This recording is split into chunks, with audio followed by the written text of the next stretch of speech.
Good morning and welcome, everybody. My name is Judy Myers, and I'm the coordinator for the Children, Youth, and Family Children's Mental Health Program here at the university. We're so glad you're here. For those of you who are here for the first time, I want you to know that we broadcast this event live to over 18 sites around the state, and we have a site in Nicaragua and one in Minot, North Dakota as well. So we welcome everybody here. If it weren't for you all, this program wouldn't exist. So your participation is really important to us. I want to also welcome our guests here. We are going to have a little bit later a family here who participated in a research project that one of the presenters will talk about a little bit later. And we have three presenters. There is presenter bio information on one of your handouts. Hopefully everybody has information about today's event. There are a number of papers for you to refer to. So please check the bios for detailed information about our presenters. We have university faculty and staff, students here, and professionals from lots of different walks of life here. I want to especially thank our sponsors who have been so supportive, both financially and programmatically. The Program for Health Disparities Research has been a very important supporter, and they have one of their staff people here today, Huda Ahmed, so we're very happy that she's here. I also want to thank the Center for Leadership Education in Maternal and Child Public Health, and some of the students from that area are helping today. They were out at the registration table. I also want to thank our host site sponsors. There are a number of our sites around the state who are sponsored by various agencies, and on the goals and objectives page, you'll see a long list of those sponsors. In addition, there are other people who help to keep this going. We have host site facilitators at the sites around the state, technicians there, as well as our technicians here in McNamara. The staff, the children's mental health staff, has been invaluable in inspiring ideas and lots of support in getting this event up and running. Shiori Atsumi is our student intern, and you may have seen her at the registration table. Carrie Michaels is our lead in children's mental health, and you'll see her a little bit later this morning. And Jessica Barnes, a huge, huge thank you to Jessica. Could you please stand up and be recognized? If it weren't for Jessica, I don't know what I'd do. So thank you so much. Just a quick word about social worker CEUs. The Board of Social Work is now requiring a post-test in order to qualify for CEUs. This is not something that we have chosen to do voluntarily. This is a requirement from the board. So we will try to post that tomorrow at the latest. So you can go to our website, cyfc.umn.edu, to access that. For everybody else who's here who's not a social worker, we will have certificates of attendance when you leave here. Before I introduce the first two speakers, just a reminder about questions. If questions occur to you during the presentations this morning, please jot them down. Those of you who are at other sites besides McNamara, you can email those to us at cmh@umn.edu. Those of you who are here in McNamara, you have little cards in your packets. You can either write your questions on there, or we will be having some of the student volunteers walking around with microphones during Q&As. So now I'd like to introduce our first two speakers, Andrea Northwood and Amirthini Keefe. They are both from the Center for Victims of Torture, and they are going to talk this morning about why we as professionals need to be aware of the needs of people who have immigrated here, who have come here for asylum. Research supports the fact that there is a connection between immigration and research, and our presenters will all address that in part. So now I would like to introduce Andrea and Amirthini.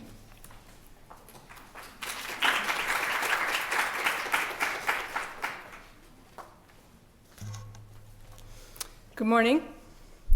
Thank you for coming out on this cold morning. I want to begin by sharing a few words about our approach to this morning. So Amirthini and I are both clinicians at CVT. We work pretty much in the trenches with survivors from all over the world. And she's been doing this for 1.5 years, and I've been doing it for 18 years. So you get both the young and the old today. And you know, in terms of how we've approached this talk, as was mentioned at October's Lessons from the Field on historical trauma, I think there's a big focus in our U.S. culture on techniques. People want to know what to do. They want scripts, they want evidence-based manuals, and so forth. But cross-cultural work is really about building connection, first and foremost, and that was emphasized last time as well. And in my experience, that's a very complicated, process-oriented skill set. It takes lots of practice, lots of creativity and patience, lots of tolerance of ambiguity and not knowing, and practice training ourselves how not to make assumptions that are otherwise automatic. So we can't teach a skill set like that in a short didactic form like this. But I think what we can do is to share some information about the context our clients are coming from, to empower you with more knowledge of that. And we also hope to inspire you by sharing some creative examples of survivors' voices. We're going to share a video and a poem and a song and a lifeline drawing, and then later Carolyn will be talking and sharing about a photo voice project. And so essentially we hope you'll get sort of a sampler of the many different forms that healing can take. There are, of course, as many paths to healing as there are people, many ways to tell a story. You don't need to be a therapist to be a healing presence to a survivor. And to our newest neighbors in Minnesota, I think what it comes down to is establishing safety first, and then creating developmentally and culturally appropriate options for people to integrate traumatic memories into a clear sense of a valued self in a hopeful community. That's actually on one of your slides later on, so I'll refer back to that. But that's the essence of the message today, and then we're going to show you different examples. That said, I think there are also universals in the human trauma response, and there are in-depth training opportunities in Minnesota to learn more about specific skill sets, such as working with interpreters. You know, that could be a whole day or two in and of itself. Secondary trauma, specific methods, such as narrative exposure therapy, which I'm going to talk more about. So we'll make you aware of some other training opportunities coming up that can go more in depth into methods and skill sets, and invite you to pursue those after today if you're interested. So this next slide is an outline of the content areas that Amirthini and I hope to cover. I'll be covering most of the information parts and some examples, and then Amirthini will be sharing some examples of a song and a poem and talking about resources at the end. I'll talk a little bit about NET, or narrative exposure therapy, as I mentioned, and I think that's one of the most promising methods that we can steer you towards. It was developed specifically for survivors of political trauma in refugee camps. And hopefully we'll have time to get to resources, although we also kind of covered our bases by putting them in a lot of print on your slides and then also in your packet. So you should have what you need in print to pursue those if we don't get to it in the talk. Okay, so culture can mean a lot of different things at the Center for Victims of Torture. We call ourselves CVT for short, and also in international work. In addition to referring to the practices, beliefs, and unspoken rules of a given people, there are very important subcultural identities in the clients we work with. Things like tribe, gender, political affiliation, GLBT, ethnic identity, urban versus rural, religion, if I didn't mention that already.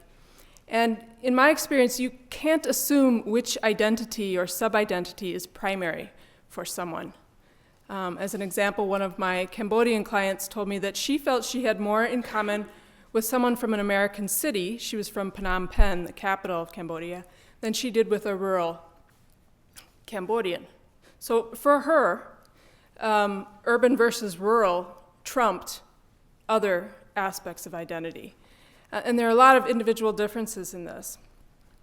So we think of culture at different levels, and there's also the culture of fear that is pretty universal that we see, and we work with people from over 70 countries.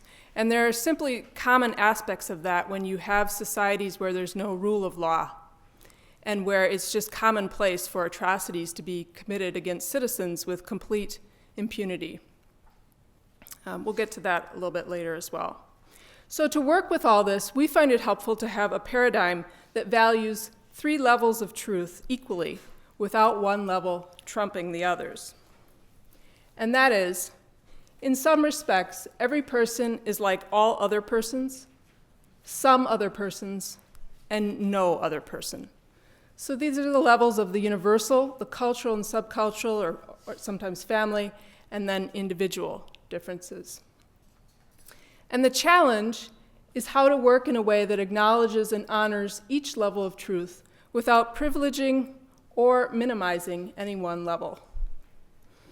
And I think the same holds for recognizing both vulnerability and resiliency in new Minnesotans, immigrants and refugees. I think that it's not an either or. I think we see both within the same person and within whole populations, both incredible resiliency. People would not be here if they were not resilient. They are the survivors. And also vulnerability due to the massive trauma and losses that they've experienced. So it's a both and rather than an either or. So just a couple more words on who we are so you'll know the context that we're coming from. CVT started in Minnesota in 1985. It's since grown to be a global organization. We work worldwide and are the largest treatment center in the United States. If you're interested in learning more about us, you can go to our website. It's www.cvt.org. Here in Minnesota, as I mentioned, we see clients from all over who are already here. We're usually working with 20-some languages at a given time. We have some provider capacity to speak those languages, but mainly we work with interpreters because our clientele is so heterogeneous. We take the most severe situations in which people really could benefit from a multidisciplinary, comprehensive, holistic treatment program. And you heard Harriet refer to the different aspects of that. A defining feature of our clientele is that most of them, well, all of them are not here by choice. And so I really don't have expertise on people who immigrate here voluntarily. 3/4 of our clients are seeking political asylum, and the remaining quarter are refugees. So while they are glad to be safe, they did not choose to come to the United States, and that's an important thing to be aware of. So most of our clients are asylum seekers. Some of you may not be familiar with political asylum. Here is the legal definition. It's actually the same definition as that of a refugee. It's a person who has a well-founded fear of persecution if they were to return to their country based on one of 5 grounds. And so what's the difference then? The difference is that refugees are determined to have this well-founded fear of persecution before they are entering the United States. So they're given that status before they come in. Asylum seekers apply for asylum once they're here and then have to prove to the U.S. government that they have a well-founded fear of persecution if they were to be sent back on one of those 5 grounds. So that has important implications for treatment. And I want to do a short experiential exercise with you to illustrate what our clients go through with respect to this. So those of you who are here who have refugee or immigrant status, you may want to skip this part. This is really an exercise that's designed for people who have not had any familiarity with what that might be like. It's called packing your bag. And here it is. You are a social worker in the country of L. Your business partner disappears, probably because of his efforts to organize support for mental health legislation opposed by the government. During the next months, you are detained and released several times, and your name appears in a newspaper article listing suspected subversives. When you arrive home from work tonight, you find an anonymous letter promising you won't live through the night. You decide you must flee at once and seek political asylum elsewhere. You have 2 minutes to pack your bag. You may only take what is in your house at the moment and what you can carry with you. You do not want to look like someone who is leaving the country. You may choose 6 categories of things. So I'd like you to just take a minute and jot down what those 6 categories of things would be if you were in this situation. And you don't have to say, well, you don't have to decide which sweater or specific things, just write categories like clothing.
Okay, I'm starting to see people look up.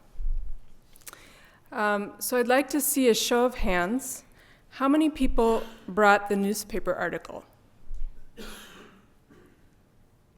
1. Okay, often it's nobody, but okay. And how many brought the anonymous letter? No one. So we do this exercise to show that when people are fleeing for their lives, they generally don't think to bring along evidence. You probably grabbed photographs, medicine, clothing. Maybe you thought about your educational documentation, like a diploma or something like that. But asylum seekers, they need that newspaper article and that anonymous letter because our culture places a high value on paper documentation. And this is the situation our clients are in as asylum seekers. They still have not attained safety. They live in fear of deportation, of being sent back if their case is denied. And this is an ongoing fear. Okay, I want to look for just a moment at the big picture of refugee resettlement in Minnesota, particularly for people listening today who are outside of the Twin Cities. Some of these patterns are important to know about. These are all from the DHS website, the state site. You see that over the years, since the 80s, immigration has had some patterns to it. It was predominantly people from Southeast Asia for a while, and then large numbers of people coming from sub-Saharan Africa. And that has kind of leveled off now. There are still a lot of arrivals from the African continent, but quite a lot of new arrivals are from Burma, Karen refugees, Nepali, and so forth. So it's kind of balanced again. And of course, that's just the main groups. There's also a smattering from all over. And in terms of where people are resettled, it's not just in the Twin Cities. It is all over the state. And this is just primary resettlement. So this is the best data that's kept on refugee resettlement, is where people go first. But many, many people then voluntarily choose to go somewhere else. So someone might be settled in New York City, let's say, and then come to Minnesota because they have a relative. Or they might be settled in Minneapolis first, but then there's a meat processing plant in Pelican Rapids, and they go to work there. So a lot of places in outstate Minnesota that have large concentrations of refugees have some kind of economic reason for that. A particular facility that has jobs. In terms of secondary migration, Minnesota consistently has one of the highest rates in the country. Florida is starting to compete with us now, but the Office of Refugee Resettlement, the federal office, often has us as number one, or certainly in the top two. And same for refugee population per capita, so per person.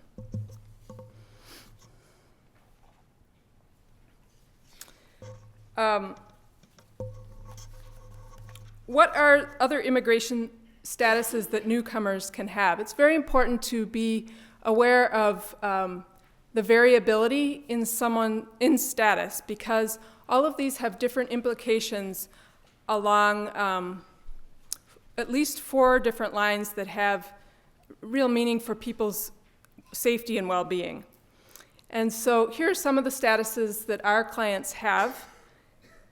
I want to give you at least 4 categories that vary across these statuses for you to pay attention to. The first is safety. So whether you have permission to resettle here permanently or whether you're afraid of being sent back, that varies along these statuses. The second is work eligibility. Some of them allow you to apply for a work permit or to work without one if you're a citizen. Others do not.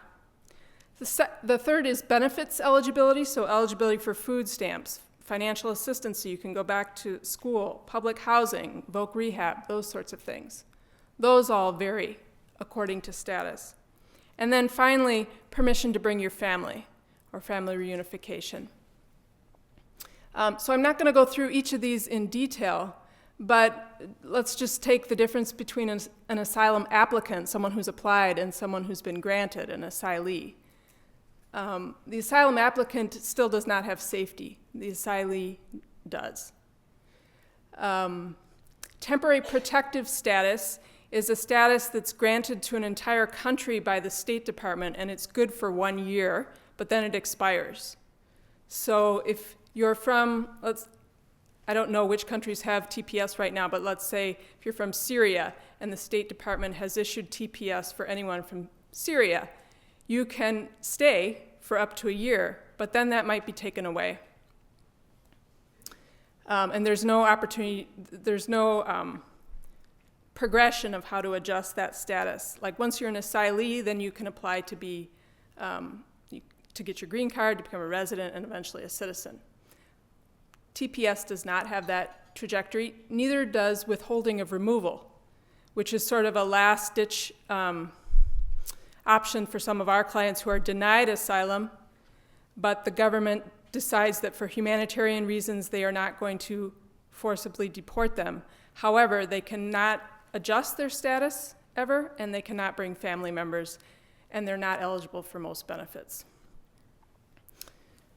So it's a complicated array of situations, and even those of us who work exclusively in it find it hard to keep tabs on this and are often getting legal consultation on what the different parameters of each status is. So I want to just make you aware of that being out there. And often you won't know someone's status and they may not feel comfortable telling you.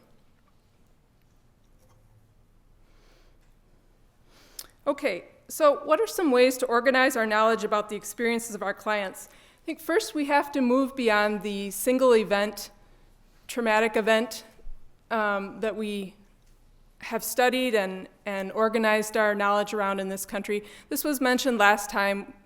People who work with historical trauma have come up with terms such as post-traumatic slave syndrome was mentioned. In working with immigrants and refugees, this is one of the ways that we have organized people's traumatic experiences, and that is that there are 3 typical stages, each of which is associated with a whole constellation of traumatic events. So in the pre-flight stage, I'm not going to go through each of these, but you often see a gradual escalation of events that gets worse and worse and leads up to the decision that no family wants to make, that they need to flee and leave their country.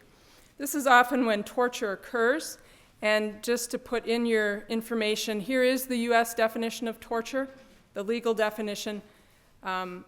An act committed by a person acting under the color of law, that is with government authority, specifically intended to inflict severe physical or mental pain or suffering on another person within his custody or lawful control.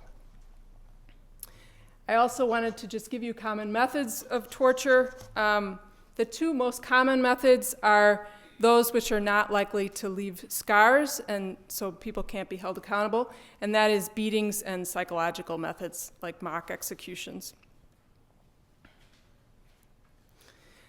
There are universal aspects to torture and to other human rights atrocities, societies where the government intentionally uses this to intimidate people. And so torture has these common elements and purposes. To disempower people, basically, to destroy a sense of identity, family, and community, to eliminate leaders, create a climate of fear and distrust, produce a culture of apathy and isolation, and to produce confessions regardless of truth. So that's all the first stage of pre-flight. Then there's typically a stage of fleeing, and asylum seekers here are still really in this stage. But many terrible things commonly happen in this stage as well due to the precarious state people are in. And generally speaking, refugee camps are not safe places to be, so there's higher rates of crime, no medical care available, all kinds of conditions that make it likely people will experience trauma.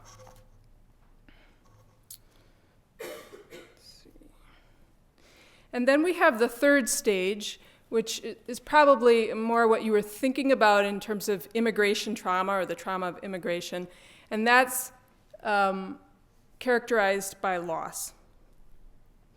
The loss of all these different aspects of what makes us human, and massive cultural adjustment. Here are some of the main differences that our clients are coping with between our society and the more traditional cultures that they're often coming from, although, again, that varies depending on all kinds of subcultural identities like urban versus rural, educational level, specific country and identity. So before we go back to information and consider the stages of resettlement, we'd like to bring in a client's voice at this juncture and show you how he has coped with these traumas that I've just gone through song. All right, so my name's Amirthini. and I get the fun part of being able to represent 2 different clients and have their voice present during today's presentation. So I've changed the details a little bit just to protect their confidentiality. But this first person I'm going to talk about, his name is Prasad. He's an elder from a South Asian, Bhutan. And he came to the center after 4 years of detention and 16 years in a refugee camp. I have been working with him for the last 1.5 years, and through our work together, there were several themes that came up. One is that he has a story that he wants to tell, but finding a way to tell it in a way that's meaningful for him and understandable was really difficult for him to do. The second, as Andrea mentioned, was that, when we work with trauma, we always think that it's the physical violence or those kind of very visual atrocities. Those are the things that people are really hanging on to. But for him, the crux of his struggle was really the grief of leaving his country, losing his home. He was a farmer and he couldn't harvest the crops that he had planted. That's one of the things he brings up most frequently. Also that he put a lot of work into building himself up and reaching a stage of life where he could really provide well for his family, and all of that got taken away in 1 minute. The other struggle for him is that his family, despite 20 years of this difficulty, they have not talked about what happened. He doesn't know what happened to them, and they don't know what happened to him. And finding a way to communicate that story in a way that they can take in and that he can feel okay communicating has been really difficult for him. Lastly, his mantra is that he's come to the center because he wants to find peace within himself. And so through all of this, we had lots of conversation about culture and what's important to him. And he came in one day and said, I'm really worried about an elder in the community. I think that they're depressed because they're losing their songs. And so I asked, what do you mean by losing their songs? And he began to tell me about this rich oral tradition that his culture has. They pass on stories and pieces of their history by singing about it, teaching it to their children.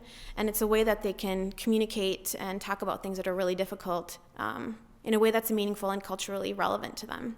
So we came up with this method of processing his trauma story, singing songs that he had written when he was detained, when he was in exile, and after coming to the U.S. This was the first song that we recorded, and we ended up recording 8. He recorded a song about what it was like when he was detained, and Andrea will talk about narrative exposure therapy. Through that song, he was able to talk about when he was picked up. He brought up sensory memories about what it smelled like, what the food tasted like, some of the violence that he experienced, moments of defiance where he was able to stand up for himself, how he fled, and also his hopefulness for the future. And that is very reminiscent of a net timeline. And so that was one of the songs that he was able to talk about. Through this process, he was able to share his story in a very relevant way for him, and in a way that was very contained. It was organized. He was able to put together these fragmented memories, and it was vastly different. His presentation when he was singing was vastly different than it was when he was trying to talk to me about this story. I don't know if you could hear it, but the song has a rhythm. It flows up and down, and also there was a drumming going on in the background. So when he was singing, he'd be tapping on the chair, and that's a way of him obtaining some kind of emotional regulation. Also, the first stanza was, "Bhutan is my motherland," and he would repeat phrases over and over again. We could consider that a form of re-exposure, a way of him integrating what he's saying and really being able to feel the importance of the memory or the meaning of what he's trying to convey to himself and to me as the listener. Something else that I found really important was he is an elder from the community, and I am from a similar part of the world, and I look like a baby in a big coat, and so for him, he's like, how is she going to help me? And how can we talk about specific things when, like relationships or some of the acts of violence that were committed against him? But this was a way for him to sing about it and share it with me and communicate it in a way that would be considered culturally appropriate versus him talking to a woman who was much younger about something that he would not be able to do in the community outside of this setting. And lastly, it was a way for him to communicate with his family. So we made a CD of these songs. He was able to send one to his son, who's still living abroad, and they're separated, and also play it at home for his wife and his children and his granddaughter, and now has been able to revitalize this rich tradition in his family and begin to communicate his story to the people around him. And that has helped him with his adjustment to being here, and also with his family's adjustment with being here.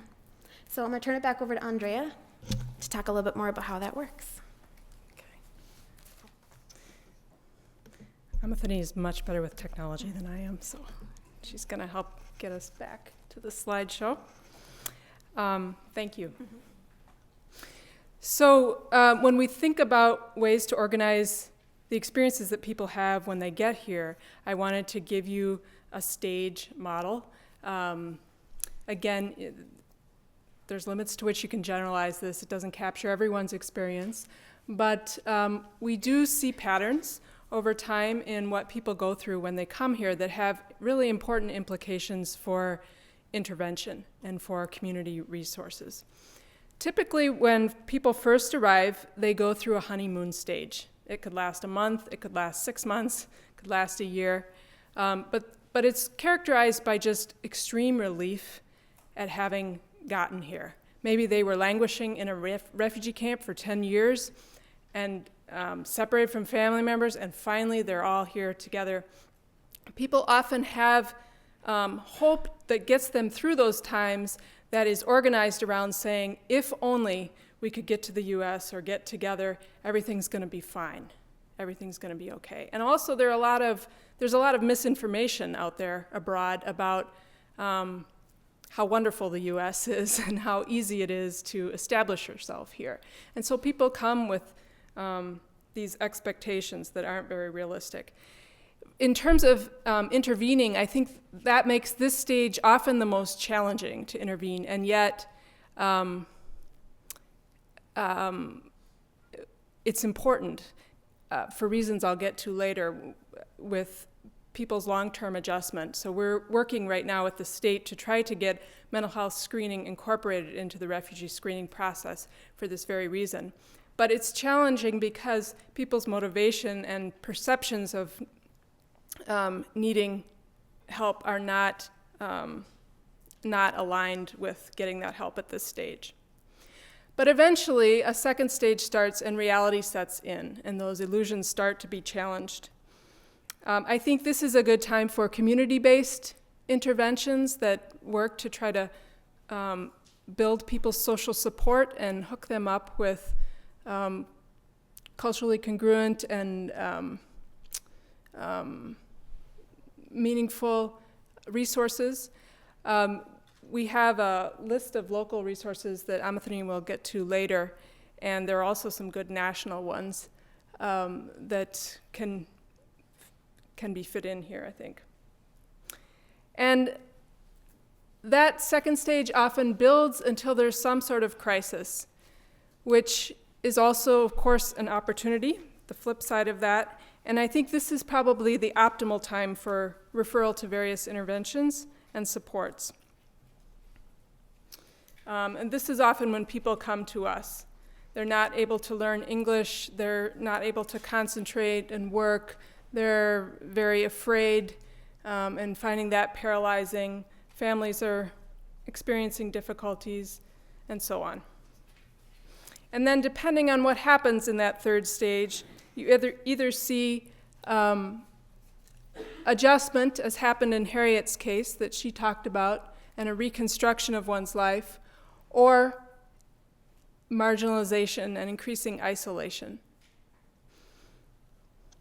And we tend to see certain cohorts that fall into that high risk for marginalization. For example, middle-aged concentration camp survivors coming from Bosnia have really struggled relative to other client groups that we have. Okay, I think that's all I'll say about that. So now we're going to move on to effects, and I'm going to kind of fly through these because I think the stories will speak to you more poignantly.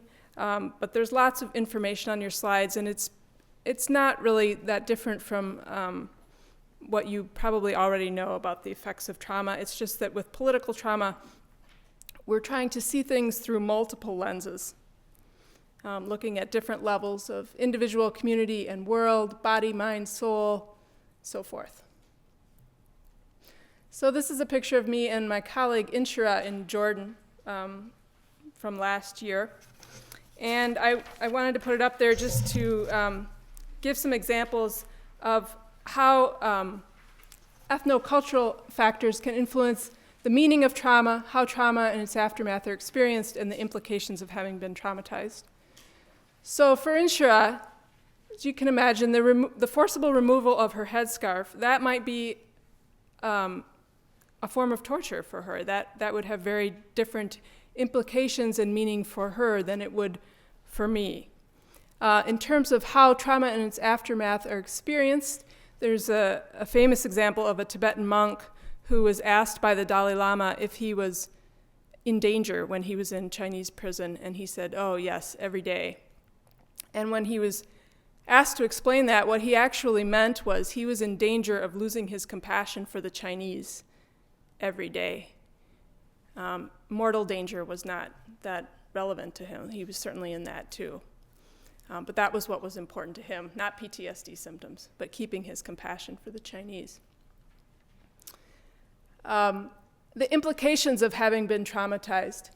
I think we see this most strongly with the economic and social consequences excuse me, of rape for women who are coming from traditional societies. That has far more profound implications often than just our more Western views of like PTSD and depression, more individual effects. It might mean you can't be married, which might doom you to poverty. It might mean shame for your family, and all kinds of more communal effects. And then finally, these factors also, of course, affect the formation of new relationships with service providers here in the US. And wanted to just give you some examples.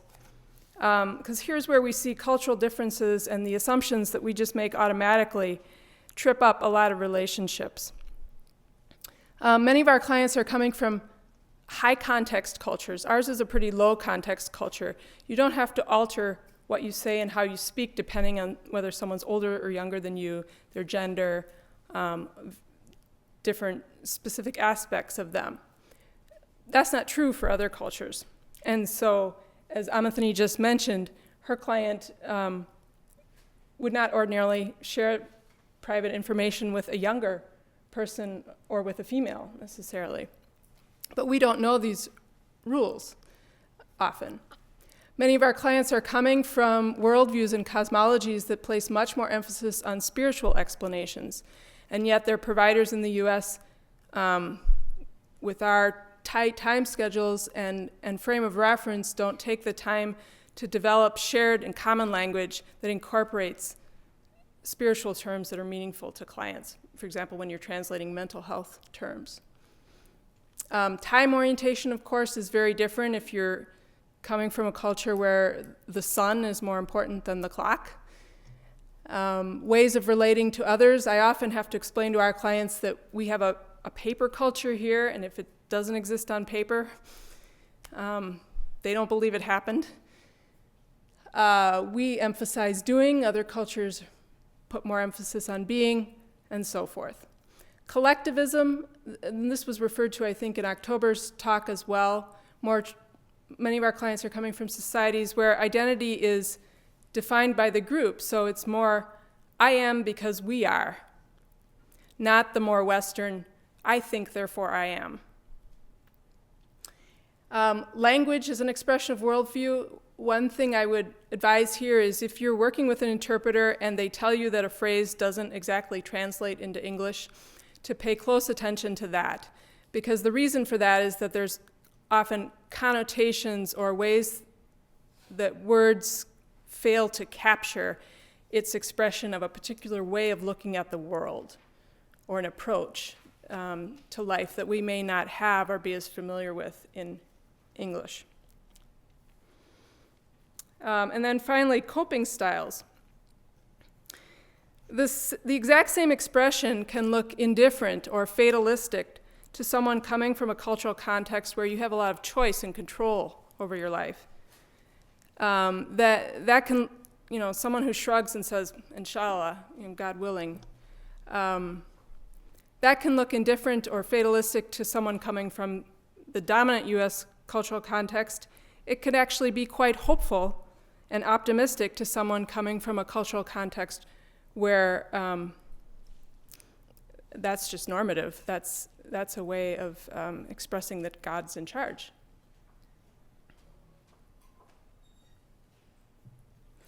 We're doing on time here. Okay. So moving on with effects, having said all those caveats about cultural differences, here are some universals that our clients come in reporting. And you're probably familiar with this, that really across cultures, including all U.S. cultures and subcultures, physical complaints are a very common way of expressing emotional distress. And often lots of tests and medical evaluations are done with no physical findings. Psychological effects are pretty similar to what you see with other trauma, although I want to highlight a couple differences. For refugee and torture survivor populations, the rate of TBI, or traumatic brain injury, is quite high because people simply experience a lot of head injuries when they're fleeing and living in unsafe conditions. So be aware of that. That can be very complicated in terms of sorting out what's PTSD, what's head injury, and so forth. Also, the triad of shame, rage, and fear becomes very interconnected. We're talking here, as you saw with the triple trauma paradigm, of extreme chronicity and severity of trauma, multiple events over a long period of time. And so these emotions, and you'll see this later when I talk about narrative exposure therapy, these fear networks, they become very interconnected in how they're stored in our brains, and eliciting one can elicit the other two automatically. So if something makes someone afraid, they can all of a sudden find themselves enraged and feel like, well, that's crazy. I don't know why I'm so angry. But these neural connections are so strong and have been so reinforced over time that that's what happens. And then finally, existential issues are quite important in terms, as you can imagine, with the loss of culture, of feeling isolated and like no one can understand you. Which leads us to trauma's effect on social health. I'm not going to go through these in detail either, but just to say that all of this is why it just doesn't work often to refer people to community resources. Relationships really need to be repaired one at a time, or one level at a time, and these include relationship to oneself, to one's family, to one's community and culture, and then to humanity. We have clients who come in who insist on having an interpreter from their country, and other clients who say, I will not work with an interpreter from my country. I don't want to be in the building when there's anyone from my country there due to the trust issues. So you just can't assume what's true for a given person, but being aware allows you to ask the questions at least. Okay. Common effects on families. I think Carolyn will probably get into some of this more in terms of the issues that occur between generations and what can be healing for that. But we see a lot of role reversal between parents and their children, understandably, because kids are picking up the culture much more quickly and the language, and so soon they're reading the mail and interpreting bills, and often inappropriately put into interpreter role in U.S. settings by U.S. providers, which should not be happening. But in any event, that is a major issue that families are dealing with, parents feeling like they've lost what they would traditionally have to offer in terms of training a young person on how to be a successful adult in the society. lots of conflict that's fueled by shame and silence and an inability to talk about these topics, as Amirthini mentioned. It's very difficult for parents and adults to tolerate negative feelings. So for example, I've worked with a lot of male clients who feel very ashamed that they just can't tolerate hearing their baby cry because it reminds them of the cries they heard in prison. Or hearing kids scream and be loud like kids are, it can be a trigger. Sometimes the kids from our clients' families say that they feel like they have to be perfect to make up for everything that the parents have lost, and so they can be under tremendous pressure as well. And then, of course, there's a whole range of everything in between.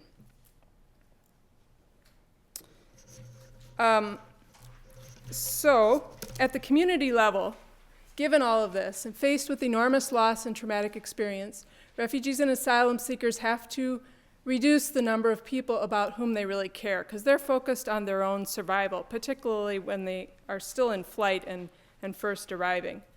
And so what we see is this constriction of the social world. And this is sort of at the macro level and also at the universal level. Human rights violations, unfortunately, are effective in terms of what they're used for by oppressive regimes and sometimes our own government, unfortunately. They're effective at disabling and disorganizing people at the community level. So across cultures, we see common elements of this culture of fear, and here they are. So then, at the macro level, what we need to do is focus on creative ways of enlarging the sense of community, which takes us to interventions. And again, as I mentioned earlier, you'll see it a couple slides down from this one in your handout. The main point is first establishing safety in a relationship with someone, and then finding appropriate options for integrating traumatic memories into a valued self within the context of a hopeful world. So with that, I'll turn it over to Amirthini to share another client example. So this is a poem that was written by a 19-year-old Ethiopian woman that I'm working with. I'm just going to read it out loud, and I want you guys to think about some of the themes that you might hear or see that Andrea just talked about. I am from where I am.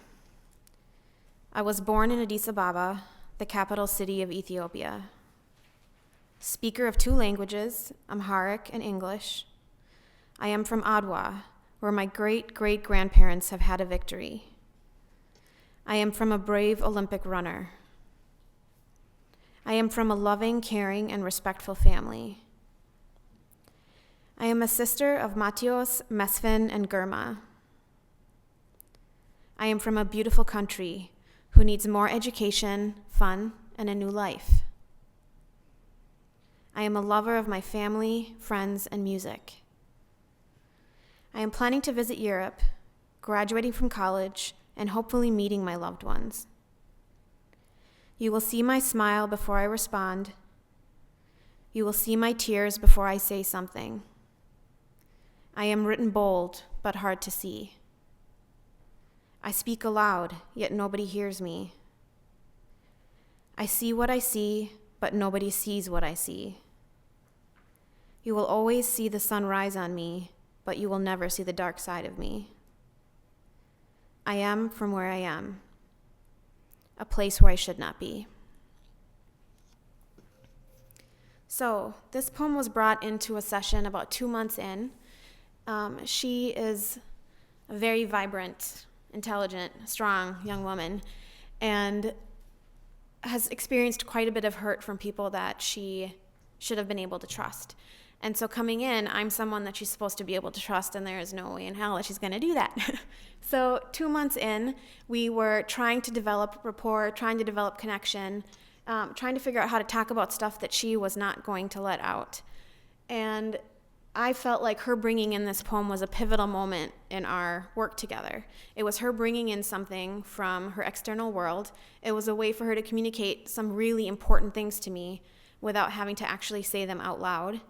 And it was a way for her to help me understand what's going on inside of her and in her external world with her family. So themes that we're seeing in here are her coping style.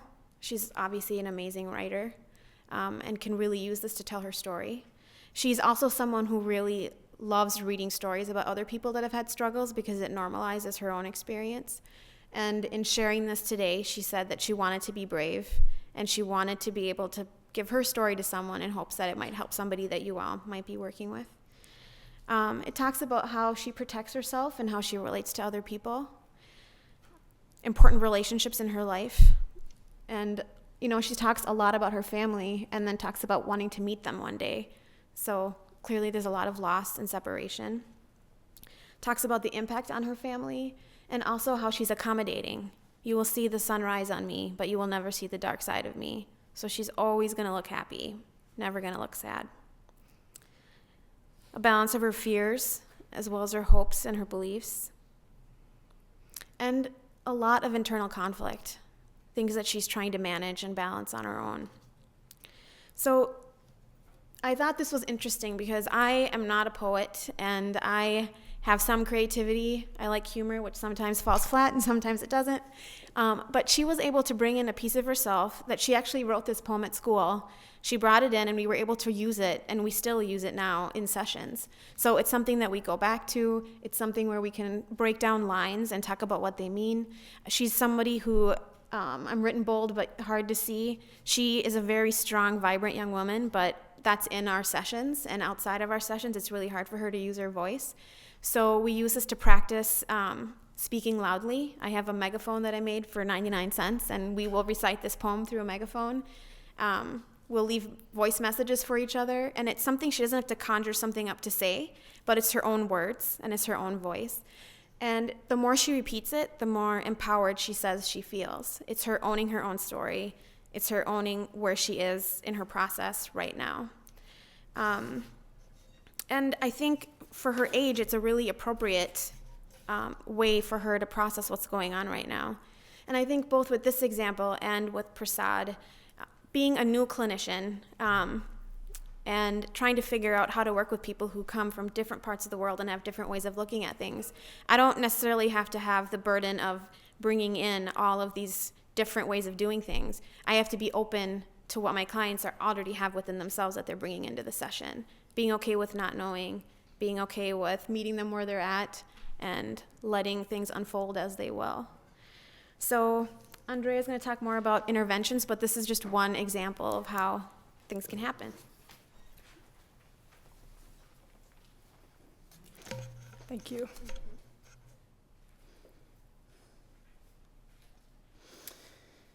Okay, so I'm going to fly through some of these next slides. It's more to give you the words to refer back to later to kind of provide context than to cover material for these next four, and then we'll try to get to NET, narrative exposure therapy, where I'll go into more detail. So this is the take-home message that I had referred to earlier, the core organizing theme in working with trauma. Of course, the focus differs by context, so in our international work and global projects, there's much more emphasis and many more resources that need to be devoted to safety itself. There is a hierarchy of human needs, and people need to eat and drink water and so forth before they can be engaging in mental health interventions. And so the emphasis differs by context. Here in our country, we have the luxury often to be able to focus more on integrating traumatic memories because we can establish safety more easily. Recreating a normal developmental context for children and youth necessitates a primary focus on helping adults rebuild family and community support systems where the most powerful protective factors lie. As you probably know from work in other areas with youth and children, the greatest impact in helping a child is delivered by interventions that help his or her caregivers. Interventions designed to meet relevant recovery goals must be rooted in local contexts and communities. And that's part of why we give you a sampler too, and try to talk, and try to do a lot of qualifying, I guess, because what works for us is not necessarily going to work for you. And you might be coming from a context in which you're working with a specific cultural group or population. That's very different than our clinic that needs to be ready to work with someone who walks in the door from a country we've never worked with before. We have clients, we have some countries where we just have one client from that country. That's a very different context. Nonetheless, there are general universal recovery goals that flow from the effects of community-wide political violence that cut across age and culture. And this is a slide that I have used since I started at CVT in the mid-90s. I think it's very elegant in its simplicity of capturing in real human language, basic everyday language, the overall goals that are important for working with young people who are refugees. To restore safety and control, to reduce the disabling effects of fear and anxiety. You know, a lot of times people feel like their very bodies are out of control. They're not comfortable in their own skin because of the post-traumatic anxiety that's still reverberating through their nervous system. Restoring attachment and connection to human beings. Restoring meaning and purpose to life, which narrative methods, story methods are, of course, great for. I'm sure the photo project that'll be shared later speaks to that as well. And restoring dignity and value, reducing shame and guilt.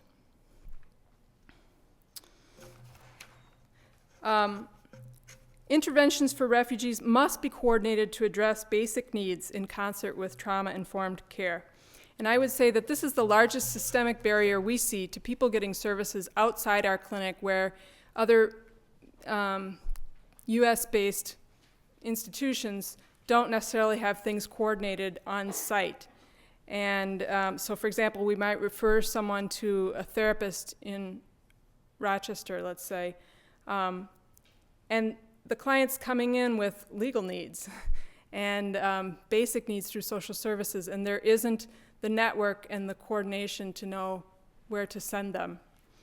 And I think this is a cultural issue as well, that in our culture we're very organized according to highly specialized fee-for-service agencies and modes of delivery. But the reality for refugees and torture survivors is that they are coming with multi-layered, interdependent needs in these different areas. And so there's tremendous need for coordination and integration. And so that's why we have a multidisciplinary program. Okay, so now I want to talk a little bit about a specific narrative intervention. And we're going till 10:25, is that right? Yeah, so I think we have a good amount of time left for this. And this is a narrative intervention that we use at CVT. Amirthini referred to it earlier with the way that song was used to be kind of a timeline for her client. It was developed in Germany, actually, by two people who, a group of researchers who work worldwide in refugee camps, and it was designed to be a short-term intervention that could be used in low-resource settings like the camps for people who probably are not going to have access to long-term therapy. So what you see here in terms of the photograph is an example from one of my clients. I've de-identified it. It is a memory book that was done with a boy from West Africa who was orphaned as a result of political violence and came to this country with absolutely no personal possessions. And think about what that would be like. No photos of himself or his family. Didn't know the names even of his extended family members. He had nothing to connect his experiences with objects in the physical world that we would just take for granted in terms of what you would even have in a child's room or in a house. And this photo, he and I found together on the internet. is one of the few buildings still standing in this city. It's capital city of Liberia, actually. And we determined that this had to be where he was born. It used to be a maternity ward. Now it's the whole hospital because everything else was destroyed. But he wanted to start his book with this photograph of this building because it's the only thing out there he can find that represents his past experiences. So we did things a little differently than the lifelines you'll see going forward. We did a memory book where we found images like of a bike that a bike that resembled one that he had, a tire that he had as a toy, to provide that for him. And I think some similar work has been done with foster care children, perhaps. So it reminds me a bit of that. But in any event, narrative exposure therapy is, it has things in common with other methods that you may have heard about, the exposure element, the narrative element. It has two goals, and that is to reduce PTSD, post-traumatic stress symptoms, by coming to terms with the traumatic memories, so really facing them together, and then putting them into a story, the construction of a coherent, consistent document. So there's this exposure element, which I'll talk more about. You're going to be weaving together two different types of memory, and a narrative element which can take many different forms, including song. And I'm going to refer you to a couple upcoming 2-day, 3-day trainings on net at the end of this if you're interested in finding more, because there's a lot I just don't have time to cover.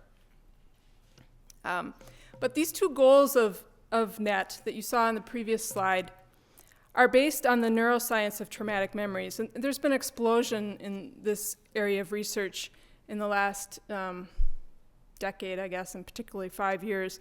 We're learning a lot about how unintegrated traumatic memories, or the memories that cause post-traumatic stress symptoms, are stored in the human brain across cultures. And so this is back at that universal level of truth. And what we know is that traumatic memories do not operate the way ordinary memories do. They can be activated on their own, that is, without any thoughts or conscious decisions involved. They are actually stored in a different location in the brain. They are stored more in the middle of the brain, around the hippocampus and amygdala, and that middle part of the brain that is highly connected to emotional processing, not in the higher cortical centers of the brain where things are more verbal. So they're in a different place, literally, and they're in a different form.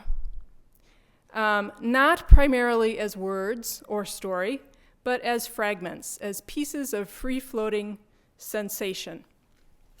And I'm going to show you an example of this. This is some of NET's language for the fragmentary sensory nature of post-traumatic memories. And you might know in PTSD, there are these two categories of symptoms where people are both assiduously avoiding memories of the event, trying not to think about it, and involuntarily re-experiencing it.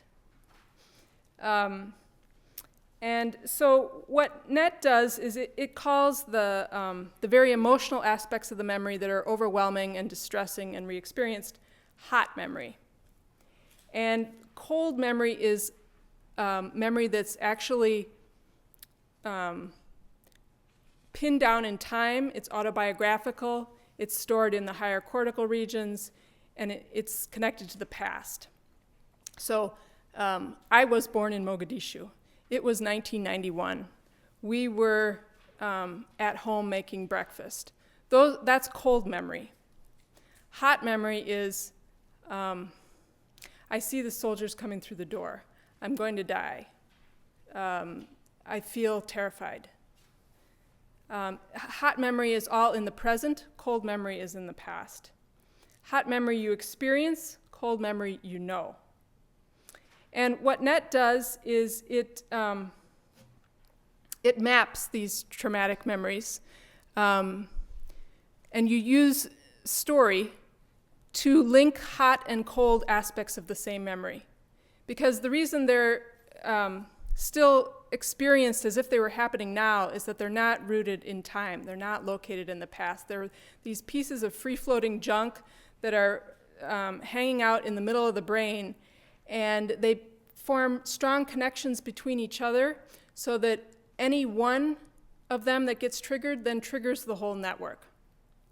And so this is a diagram from one of my clients from Southeast Asia, in which what you see is different aspects of the hot memory, sensory elements, look at the columns at the top, sensory elements, cognitive elements, emotional elements, and physiological. Everything that has a solid line here, everything except that bottom line of dotted squares, is a hot memory, a fragment that is part of what he would re-experience here in Minnesota that would be distressing to him. And this is a hot memory of his torture. So the sensory elements included the smell of human waste, seeing soldiers dressed in black. He would literally see them here. Hearing voices of the interrogators. The cognitive would be thinking, this is it, my life is over, I know I'm dead, and that's what he thought at the time. The emotional parts are all his feelings, feeling terror, helplessness, sadness, and the physiological is what was happening to his body at the time, shaking, heart pounding, sweating, and shivering, and that's what he would be re-experiencing now as well. The bottom row of squares are current events that would then trigger this whole network. So you see over at the far left-hand corner, he would use a public restroom here in the United States, and he might smell human waste, and then that would trigger the whole thing. Or he was having difficulty passing the citizenship test. That would trigger feelings of helplessness, which would then bring the whole re-experiencing of his torture. Okay. So what happens is that these pieces, these fragments, are each of these little bubbles, and they get highly interconnected and need to be essentially reworked through a very gradual and deliberate process during the narrative part of the treatment to put them into a coherent story. And I don't have time to get into the how of that, but these are the essential elements that NET involves. First, you go through a pretty detailed psychoeducation process. Then you create a timeline of the person's whole life. You'll see an example in a moment. And you identify the hot memories. They're stones in NET on the lifeline. And then you do the narration of their whole life story, not just the traumatic events, but putting it in the whole context, so this becomes just one chapter, not the whole thing. And then you work on linking together all those different pieces that you just saw, hot and cold memory at the same time. That's the fear network plus the narrative. And you keep repeating it, as Amirthini alluded to desensitize people to that, and actually to move it to a different part of the brain, I think. And then you have an end product of whatever form the story takes. I find this particular slide very helpful with clients to explain that why they're not actually crazy, even though they feel that way, and that it's not their fault. This is the dysregulation of the nervous system that happens under trauma, where people fluctuate between being stuck on high and re-experiencing everything as if you're still in danger, and then crashing and being stuck on low and depressed and fatigued, where you're under-aroused. And the reason we integrate memories is so that people can get back to that normal range you see between the dotted lines in terms of their nervous system being able to regulate itself and not feeling like they're haunted by these experiences. This is an example of a timeline. It was done, some work I did in Jordan last year with a young man, I'll call it Hamid. The language is Arabic, and you just can see how it starts with birth, in his case 1992, and then uses flowers to represent major positive events, and stones are the hot memories or the traumatic events that we're then going to process through the narrative method. So that's just a flavor or invitation regarding NET. There are 2 NET trainings coming up, one that Family Social Science Department is offering in March, and you can, that's through the U's continuing ed program. And also I will be doing a 2-day course in June, the end of June, with Patty Shannon through the School of Social Work. There are some brochures outside that give you more information about that if you'd like it. Okay, I think I'll turn it over to you for just a word on resources. Yes. So in your packets, you should have, it might be double-sided, and it says Immigration Trauma Resource Guide. So what we did was we put together a list of, the first 4 are national resources. And so as providers, we really need to make sure that we are getting enough information to be culturally competent around the countries that our clients are coming from, things that they might be struggling with, what's going on back home, as well as methods to use here. So the National Child Trauma Stress Network has lots of great free downloads, including Children of War. It's a video that's done by young people talking about their stories. It's appropriate for high school and up. There's also a teacher's guide and a refugee services toolkit. So just a lot of information that's free and available for you. Bridging Refugee Youth and Child Services, again, has lots of handbooks on for parents and for providers on parenting, on disciplining their children in the culture here compared to what it was like back home, which I'm sure is a very hot topic with most of the parents that we might be working with. And there are toolkits for download for providers and for families. Ethnomed is a health organization that provides information about health practices and what might be traditional back home versus what's going on in the US and how to communicate that and talk about those issues with families. And then also on the handout is a really good one, which is Heartland Alliance Rainbow Welcome Initiative. So they have a new initiative that they're rolling out on how to work with GLBTQ refugees and immigrants. And there's, again, a handbook on it. There's lots of resources, both for immigrants and refugees and for providers. And then the rest of the list is local resources. Minnesota Council of Churches, Healing Resources for Refugees, which includes a listing of providers in Minnesota, and the Heal Torture website, which is a website that is ran by CBT and has a lot of webinars and trainings that they offer for providers. All right, thank you. Thank you so much. We're going to take a short bathroom break and be back at 10:40. We're going to begin with Q&A so that those of you who have questions for Andrea and Amirthini can go ahead and ask those questions. For those of you who are in the McNamara audience, there are 2 ways that you can ask questions. We will have roving student volunteers with microphones, so just raise your hand and we'll be sure you get a microphone. Or you have little cards in your packets, just write your question down and hand it to one of the student volunteers and she'll bring it up here. For those of you who are at other sites, you can email questions cmh@umn.com and let me try that again, cmh@umn.edu. We really encourage questions. Well, as soon as we finish the Q&A, then Carolyn Garcia, who has a dual teaching home, teaches both in the School of Nursing and in the the Division of Epidemiology and Community Health.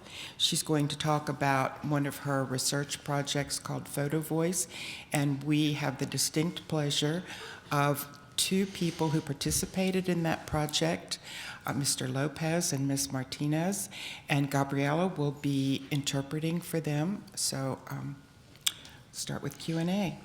All right.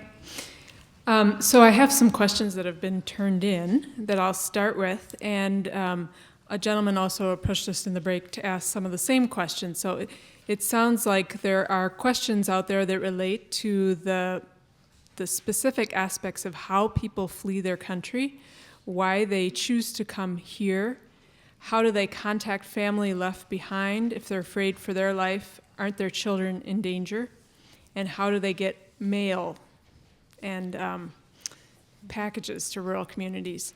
I think there's quite a wide variety there. Sometimes it is possible to have contact with loved ones, other times it is not. And when people are disappeared, you don't know where they are. Sometimes people need to go into hiding. Children go into hiding. Bad things happen to children in hiding. We get clients who get very bad news here. Clients who are very careful in their phone conversations and their email contacts back home because they believe that those are being monitored by the government. Families that continue to get persecuted once our clients arrive here. So a client might find out that they confiscated his property or burned his business or family home. And sometimes things go well. It's the whole range. In terms of how they get here, it's by hook or crook, any possible method. People can come on a visitor's visa. They can come on, they can come for a wedding and then apply for asylum. They could come for a business conference and apply for asylum. We have clients who have traveled from Africa through 14 different countries in Central and South America, through Mexico, doing very dangerous border crossings, and get up to Minnesota. We have clients who leave the country disguised as, the other gender, or anything you can imagine. How do they access flights if they're fleeing without papers? Well, people leave on foot. They might go to a different country and then fly out, a different country where it's easier to get out. They flee by boat. We have clients who have arrived, dangerous journeys they survived in the hull of a cargo ship. They might use their friends' papers, which will cause a lot of issues when they're trying to get asylum here. So they might flee under false identification. They might give a different age. If they're a child who's aged out on their parents' asylum application, once you're over 21, you're not allowed to come anymore, so they might say they're 19. They might not know when they were born. Many of our clients are coming from cultures where dates are not paid attention to in the way that we do here. So I would say the only answer I feel like I can give that's more narrow is the question of mail, that generally that doesn't work. Our clients will give packages to people who are going to their country who can get it there in person. But that's usually the only option. They will wire money, of course. That can be a way to get resources to people. And it is a problem just because it creates a lot of separation and distance from their family where they can't communicate anymore. Or like you said before, that it's dangerous to try to send mail because you don't know who's going to intercept it and read it and how it might impact the safety of their family back home.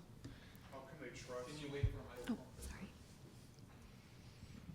How can they trust the wiring of the money, though? If they say the government is, looking at emails and phone conversations, stuff, how can they trust wiring of money? Because that's a big industry for the banks. So the banks are making money off of them, and the banks make sure it gets there. That doesn't go through the government. That goes bank to bank. Okay, I think one that I didn't answer is why do they choose the United States, since I said most of them are not voluntarily coming to the U.S. Often it's because there's community members here. Minnesota, for example, has the largest Somali population outside of Somalia.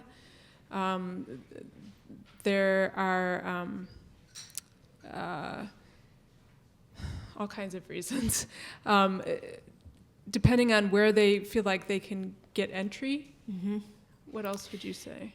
Like you talked about with rural communities, Minnesota, once they get to the U.S., like Minnesota does have a lot of opportunity here. I think the resources are good. And so sometimes people hear about that through others that are living in other states and they end up coming here. It might be that they got an invitation for some reason, and so they jumped on whatever chance that they could get to come here. We have clients too that Facebook, it's the age of technology, and so they hear about things through Facebook and somehow manage to get here through some connection that they make that way. It really is, they're using their creativity to get safe and get here, so there's many reasons.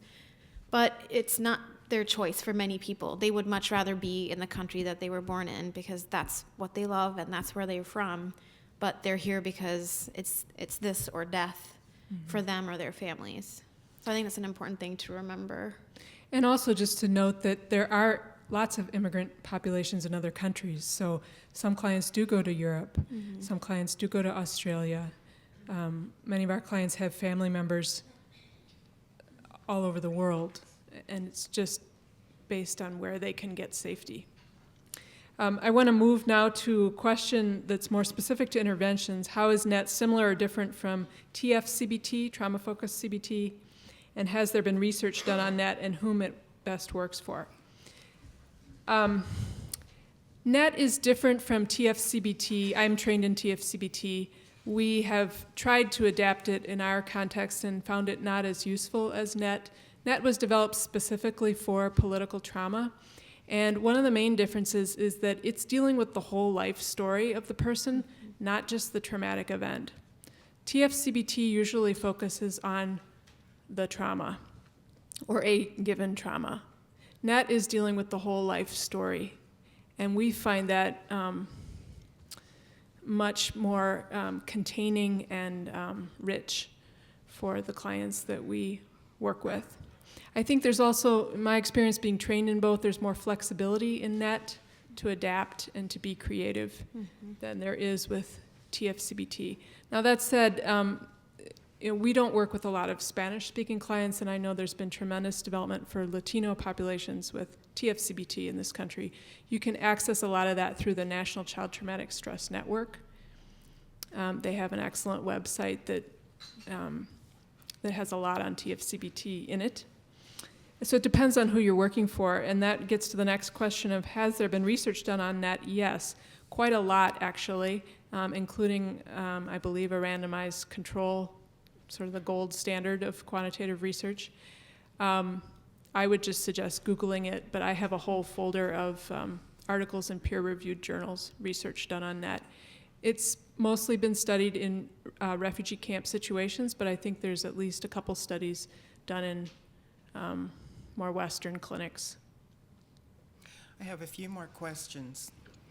Why is it inappropriate for children to interpret for their parents? Because it places the child in kind of an impossible bind where they're in two different roles. Well, first of all, there are many different answers to that, I guess. First of all, they're not trained in interpretation, and interpretation is a professional skill. It has its own set of ethics. It's a very difficult job to hear something in both languages that might be traumatic or difficult material. It's a profession. And so to place a child in that role would be similar to asking the child to play nurse or play social worker or doctor.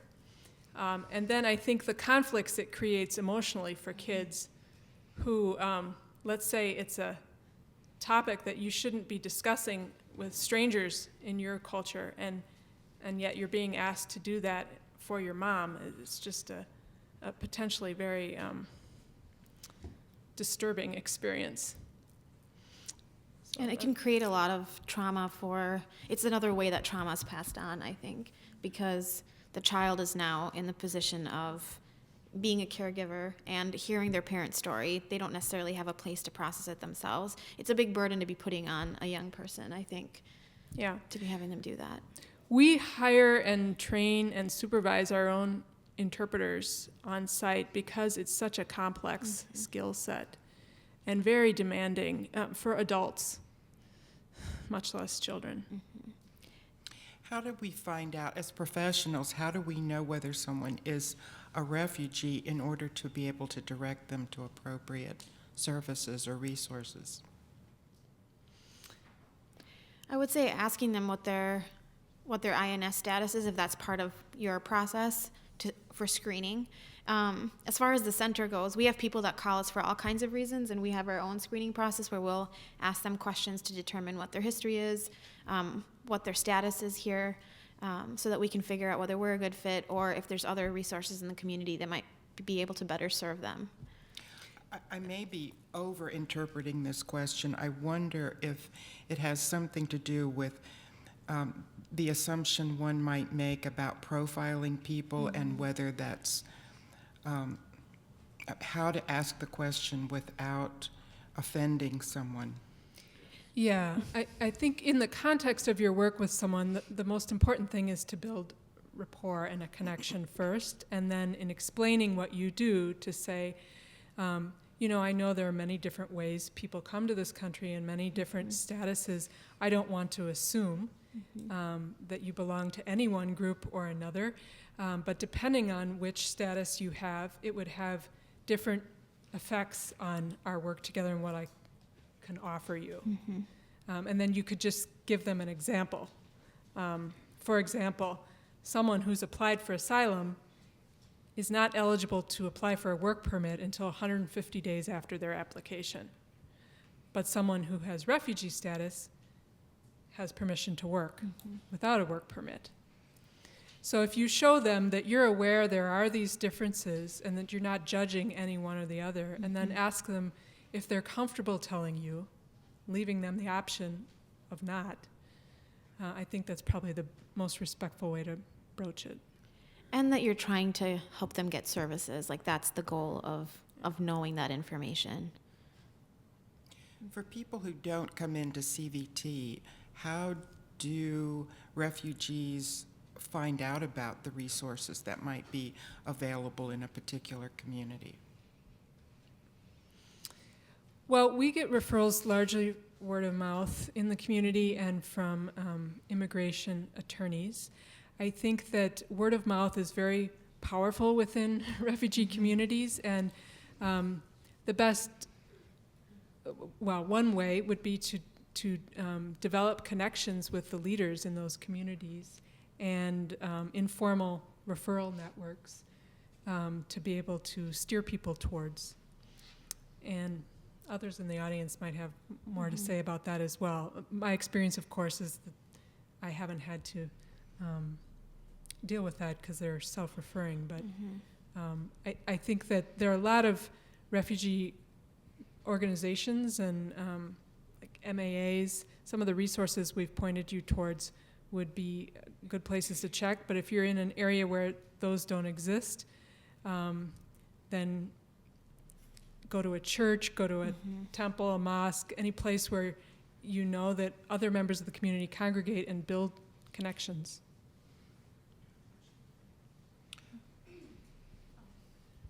Good morning. I work for an agency that addresses domestic violence, and that's, between intimate partners, between generations, between all types of family members.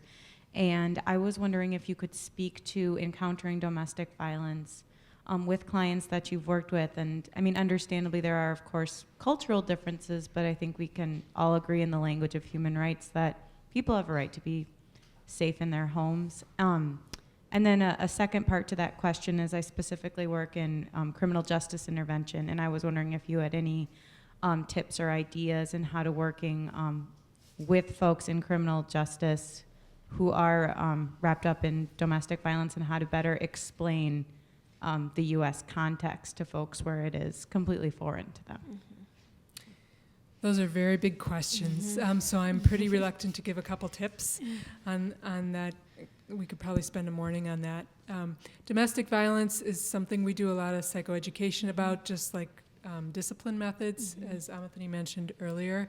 I think the main way we approach it is to be very pragmatic in giving people information to empower them about how it works here. And they're quite interested in knowing about that and not wanting to get into trouble and keeping their family matters private. So that's how we approach it. I think, in terms of encounters with U.S. systems, part of what we tried to do today is give you more information on the context our clients are coming from so that you can show them that you're someone who's aware of that. And the more people know that you can find their country on a map, for example, or that you have a sense that they're coming from a very different context and can give them some examples of that, the easier it is for them to see you as a resource and to connect with you. I think also tying it back to their story. So there's lots of, people are coming from lots of different cultures where they have really clear views about what's right and what's wrong and what they can do and what they can't. And being able to tie it back to why they're here because of something that they believed or that they did that someone else didn't think was okay, and they were physically hurt, psychologically hurt because of it, and had to flee.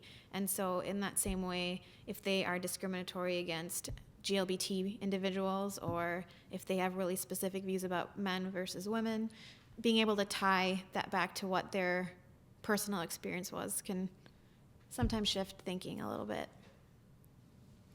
We're going to have to end this particular Q&A, but we will have another one after Carolyn Garcia's presentation. So I'd like to introduce Carolyn Garcia.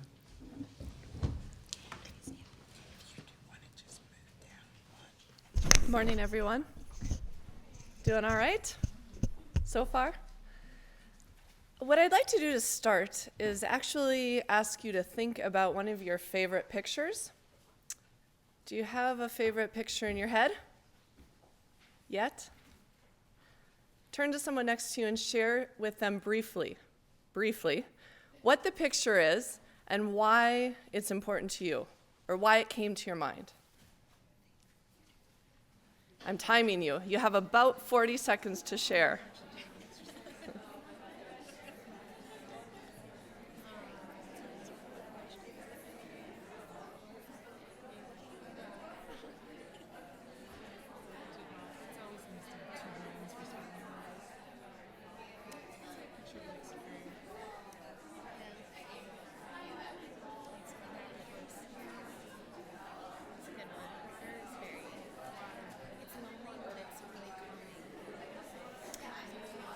If you haven't had a chance, go ahead and switch. A few more seconds.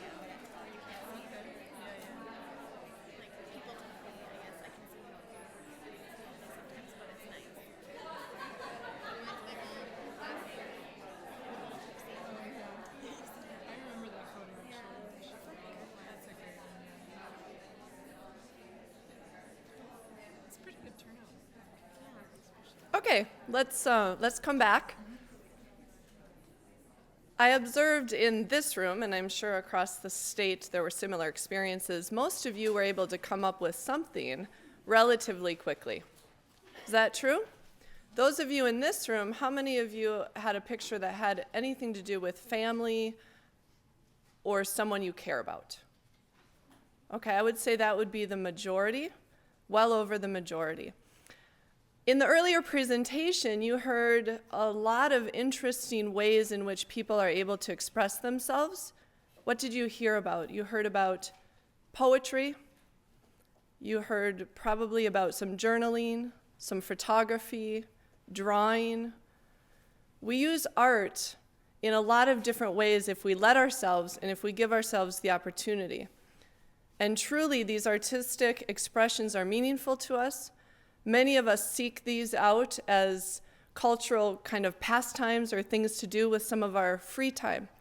It makes sense that we bring these into our work and into our care for others for individuals and for communities. So it's my hope today, in the next hour or so, that I expose you to photo voice as a strategy or tool that you might add to your repertoire of resources. It is not a replacement for therapies, for other methods of working with families that you already use. I think I would argue that photo voice is a really nice strategy when you potentially have communities or families, individuals who aren't necessarily open to therapy, or maybe in some of those earlier stages where you might think they could benefit from some interaction. This could be an engaging approach to bring them in to feeling comfortable talking, engaging with other folks. And for me, I see it as a strategic pathway potentially to therapy for the families that might want it. So I hope that you leave our conversation knowing what photo voice is and what it isn't. I hope that you feel comfortable at least knowing that you could plan a photo voice group if you felt it was something you wanted to do. And of course, you would know how to access me for future trainings or equippings to be able to do something like that. So why are we here? Why am I here? I would argue that we are here because we really do want people to be healthy, physically, emotionally, mentally, and spiritually. I think that most of us want strategies and tools that engage people, that promote their health, that don't simply respond to crisis. And I do believe that we are always looking for new ways of doing things, for improving what we currently do. So photo voice, if I can give you some rough definitions here, photo voice is a participatory group process. And what it does is it gives us a collective voice about a concern that a community identifies. And I will lay this out a lot more and give you a few examples. The photographs are the primary vehicles through which opinions and perspectives will come forward from this group of people, however they've been put together. It could be a group of youth, could be a group of adults. In my case, a lot of my work has been multi-generational, so we've worked with parents and adolescent children together in the same group, and these are the examples I'll share with you. It's a facilitated group process. You don't simply send people out to have their group on their own. We do train facilitators, and I'll speak to some of that as well. What we're trying to do with photo voice is engage individuals who typically wouldn't feel they have a voice. So Caroline Wang was originally in Michigan, a researcher there, and she coined the phrase photo voice, and you can certainly Google scholar her for some of her work. What she did is she went out into the community in Flint, Michigan, and she gave cameras to youth, to adults, and to policymakers in the community. And she asked them to go out and take pictures and represent their community, the strengths, the weaknesses. And then they held an exhibit where all three groups were able to present and to see what the others had done. And you can imagine, of course, that the youth's perspectives were quite distinct from the policymakers' perspectives. In her mind, this was a way to give these youth voice to identify challenges, issues of crime, safety, the fears and worries, as well as the strengths they saw in a way that they cannot, because they can't vote, because they aren't able to express their voices in a way that they will think they will be heard.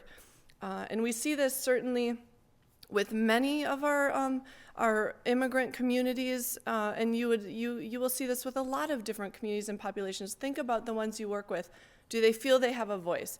Do they feel they can be heard? They can write a letter to a legislator. They can go sit with someone over at the House or Senate in St. Paul. The kind of things you or I might do, a lot of folks don't feel they can do. And in particular, Photo Voice was originally geared toward youth.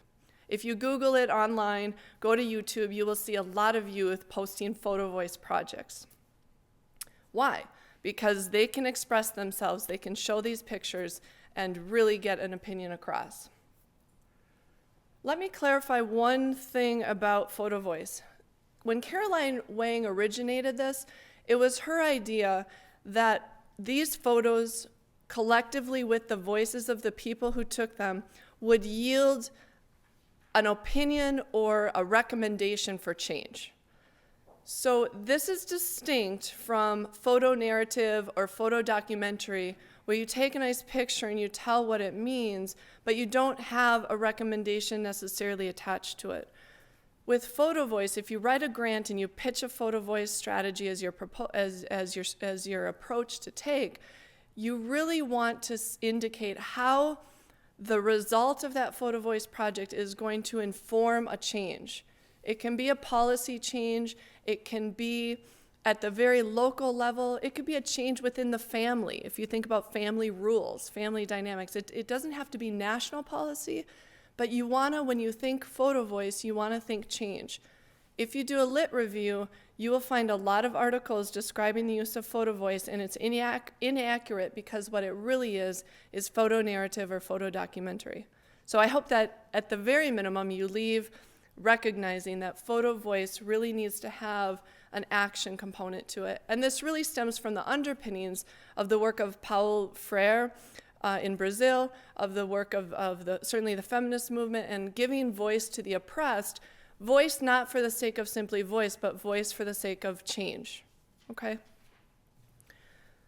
So how photo voice has been used, I give you this diagram on the far left.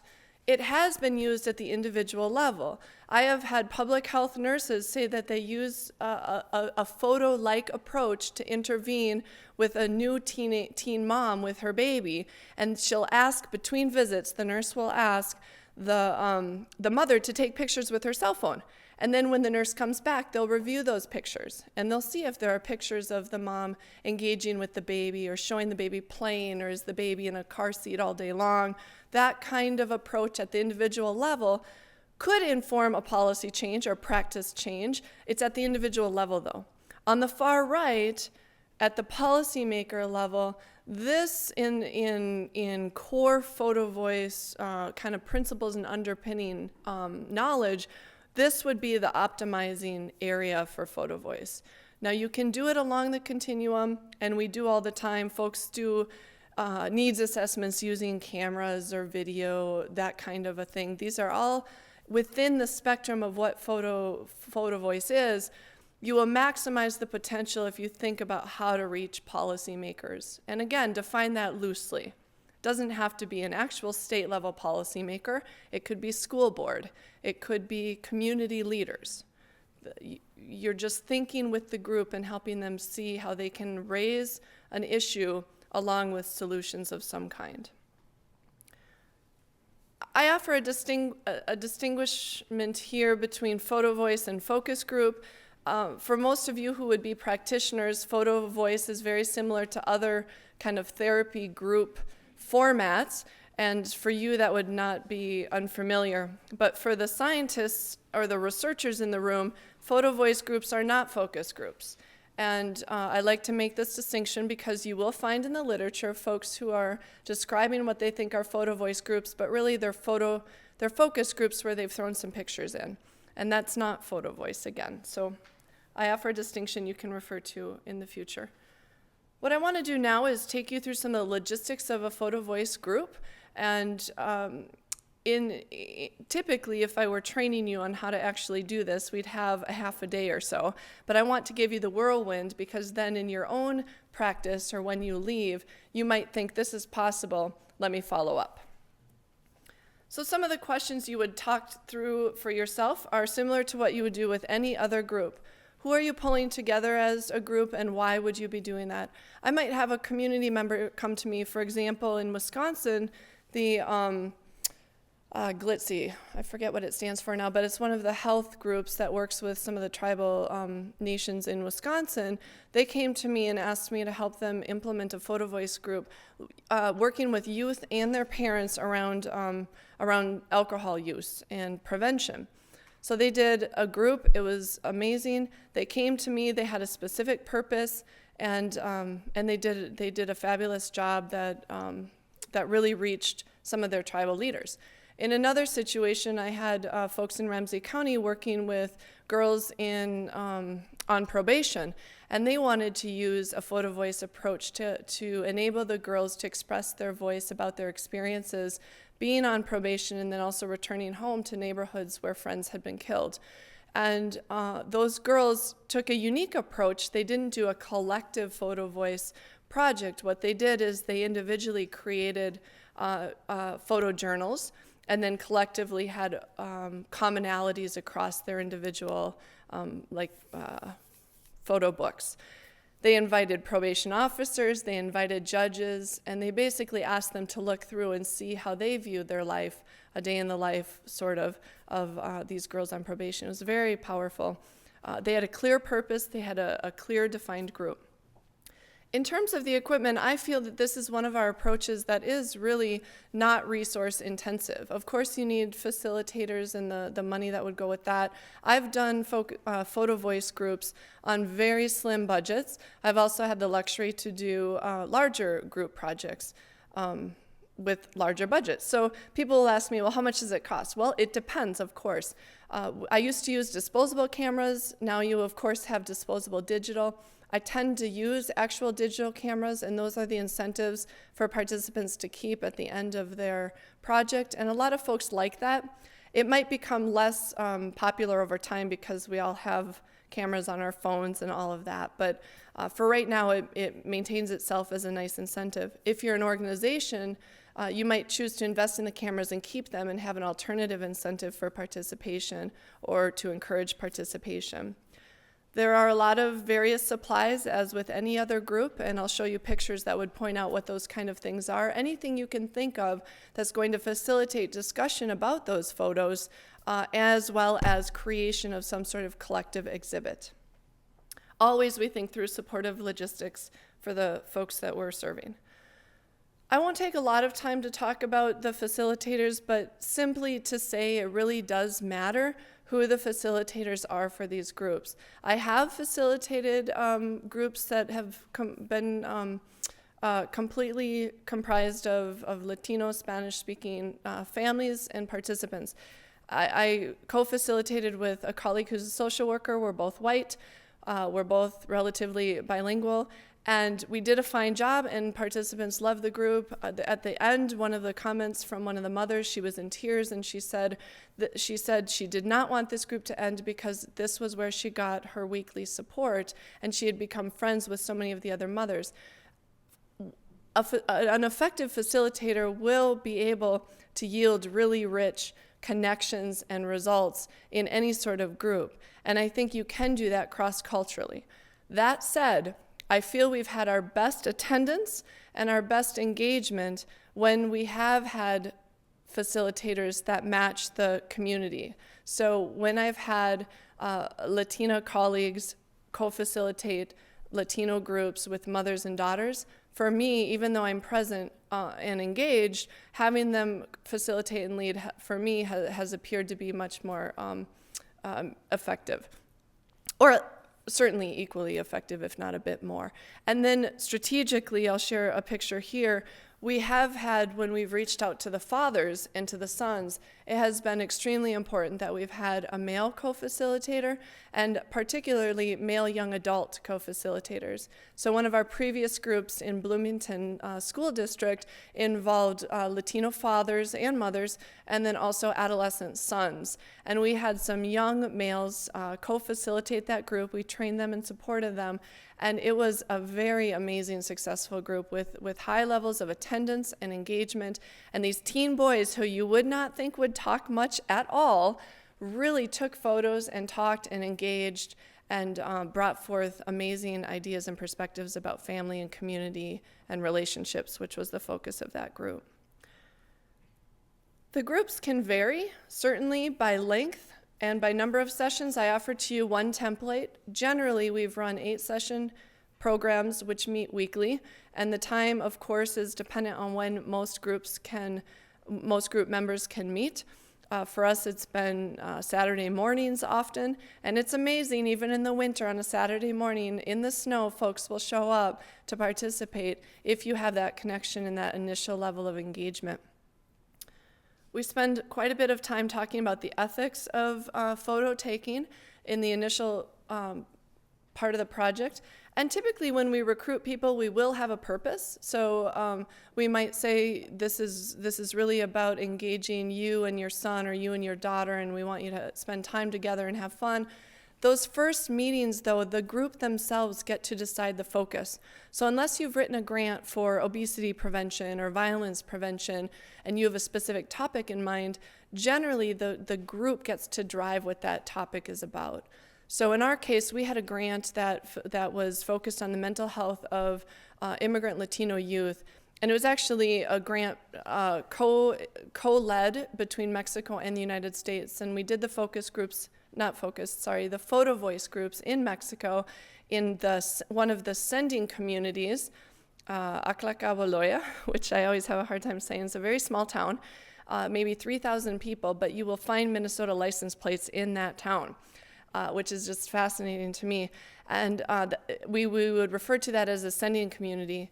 Minneapolis, Minnesota, tends to be the receiving community for a lot of those folks from Morelos.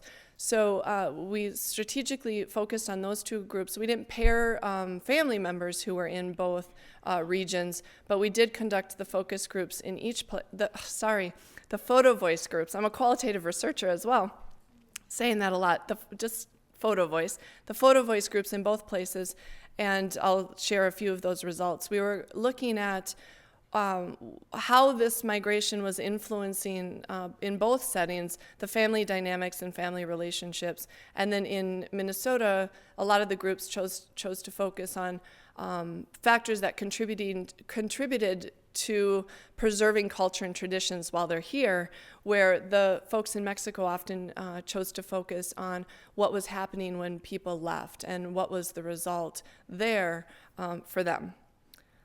So what we'll do during the sessions, we'll have these photos. What do you do with them? What do you do with the people? It'll get kind of dry if they're all talking one after another after each photo. So you have different approaches. One of the approaches is this SHOWED method. And you see the acronym here. You basically have someone stand or sit with their photo and go through answering these questions. This is an interesting skill-building exercise. You will get very shy adolescents having to stand up and talk in front of not only their peers, but also parents. And there are times where we will split them up and do subgroup work, but generally they're all as a large group. And over the weeks, you watch them build a lot of confidence. Similarly, with a lot of moms who haven't had much experience or public speaking desire at all, they will get up and they will become very confident and begin to express nice leadership. You can do this in a writing format for the folks who aren't comfortable speaking aloud. You also need to be really sensitive and give options because, of course, some people don't prefer to write, don't feel comfortable with their spelling. You just have to be really aware of your group and, as a facilitator, be very sensitive to what's going to work best with your group. So you could paste their photo and then let them write there in the bubble what's going on, and then people can walk around the room and just look at those photos and see what they have there. Here's some examples of one of our groups that was done here in Minneapolis, and you can see the girls taking the lead and kind of organizing some of their photos and coming up with commonalities. And then you can also see in the bottom photo there's a mother and daughter working to organize the photos under one of the themes they've identified. You know, a good facilitator will guide a group, not dictate where it goes, right? So a lot of times folks will bring back, and the first week might be an exercise of just take pictures of things you love or family, things you love to do as a family. They come up with a practice exercise. And then you give them practice in organizing the pictures across participants into similar ideas and themes. This is what then happens with the core photos that come out of the group.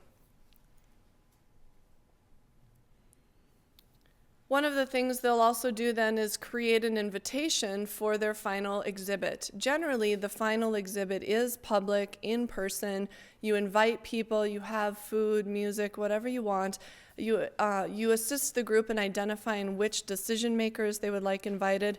We've invited state legislators, we've invited local media when the group wants. I've had groups explicitly say they do not want the Mexican consulate invited, and we've talked through that, and sometimes they change their mind and sometimes they don't. So it really just depends, but as a facilitator, you guide your group through who they want to hear their messages.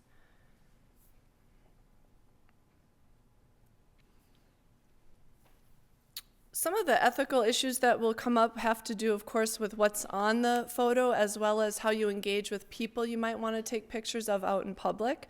So we talk through that with participants. And one of the simple examples I'll give you is that youth love to take pictures of things in their environment that are risky, dangerous, or potentially harmful to them. So they really want to identify the drug dealers in the neighborhood, or the place where youth are tagging, or doing things that are relatively harmful. And we will guide them through discussion and of how they can portray that point without putting themselves in danger. So, for example, you know that this park is where drug deals happen. Go during the day when no one is there, take a picture of the park. Your message is powerful even if the drug dealer isn't in the photo. So those are the kind of things, particularly with youth, that you need to talk about. The youth will want to portray drug use, they'll want to portray gang signs. Depending on if you're working in a school environment, these will be issues that you'll have to sort through and come up with. I've had separate consent forms that participants use out in public when they want to take pictures of people in work sites or in other places. We talk through journalism guidelines that if you're generally in public, you're giving consent for your photo to be taken, but be respectful and don't get in someone's face and those kind of things. So let me give an example here. We did some groups, as I explained, in Mexico and in the United States. And really, these were, folks went out and took pictures that portrayed community strengths and weaknesses and challenges as they relate to being a family dyad, adolescent parent, that relationship and the impact on adolescent mental health. Of course, each group kind of took their own tangent and went different ways.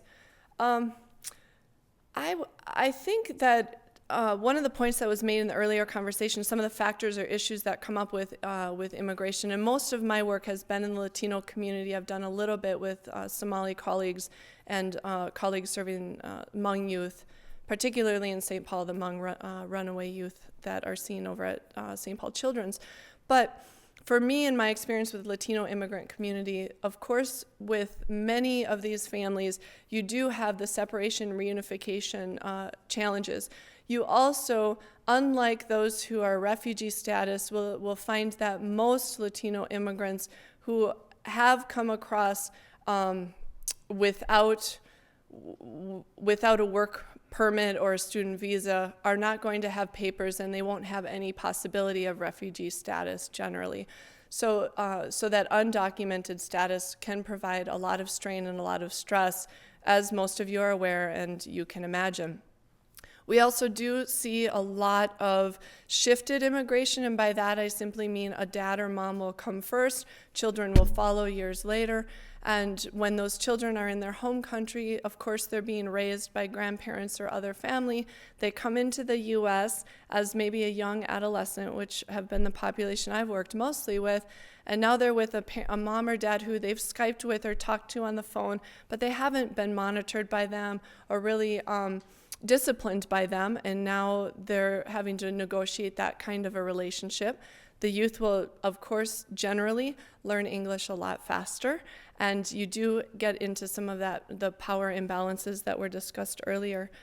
You also have an interesting dynamic, because at a time when a young adolescent is trying to gain independence, developmentally, what's the milestone? Gaining independence, identity with peers, and now they're here in a new place, and parents are generally going to be more overprotective, while the youth feel free, want to go to the Mall of America, want to learn the bus system, want to do this, that, and the other, and that can create a lot of tension and challenge, on top of normative family challenges that come with middle school, adolescent years, and just simply the challenges of parenting.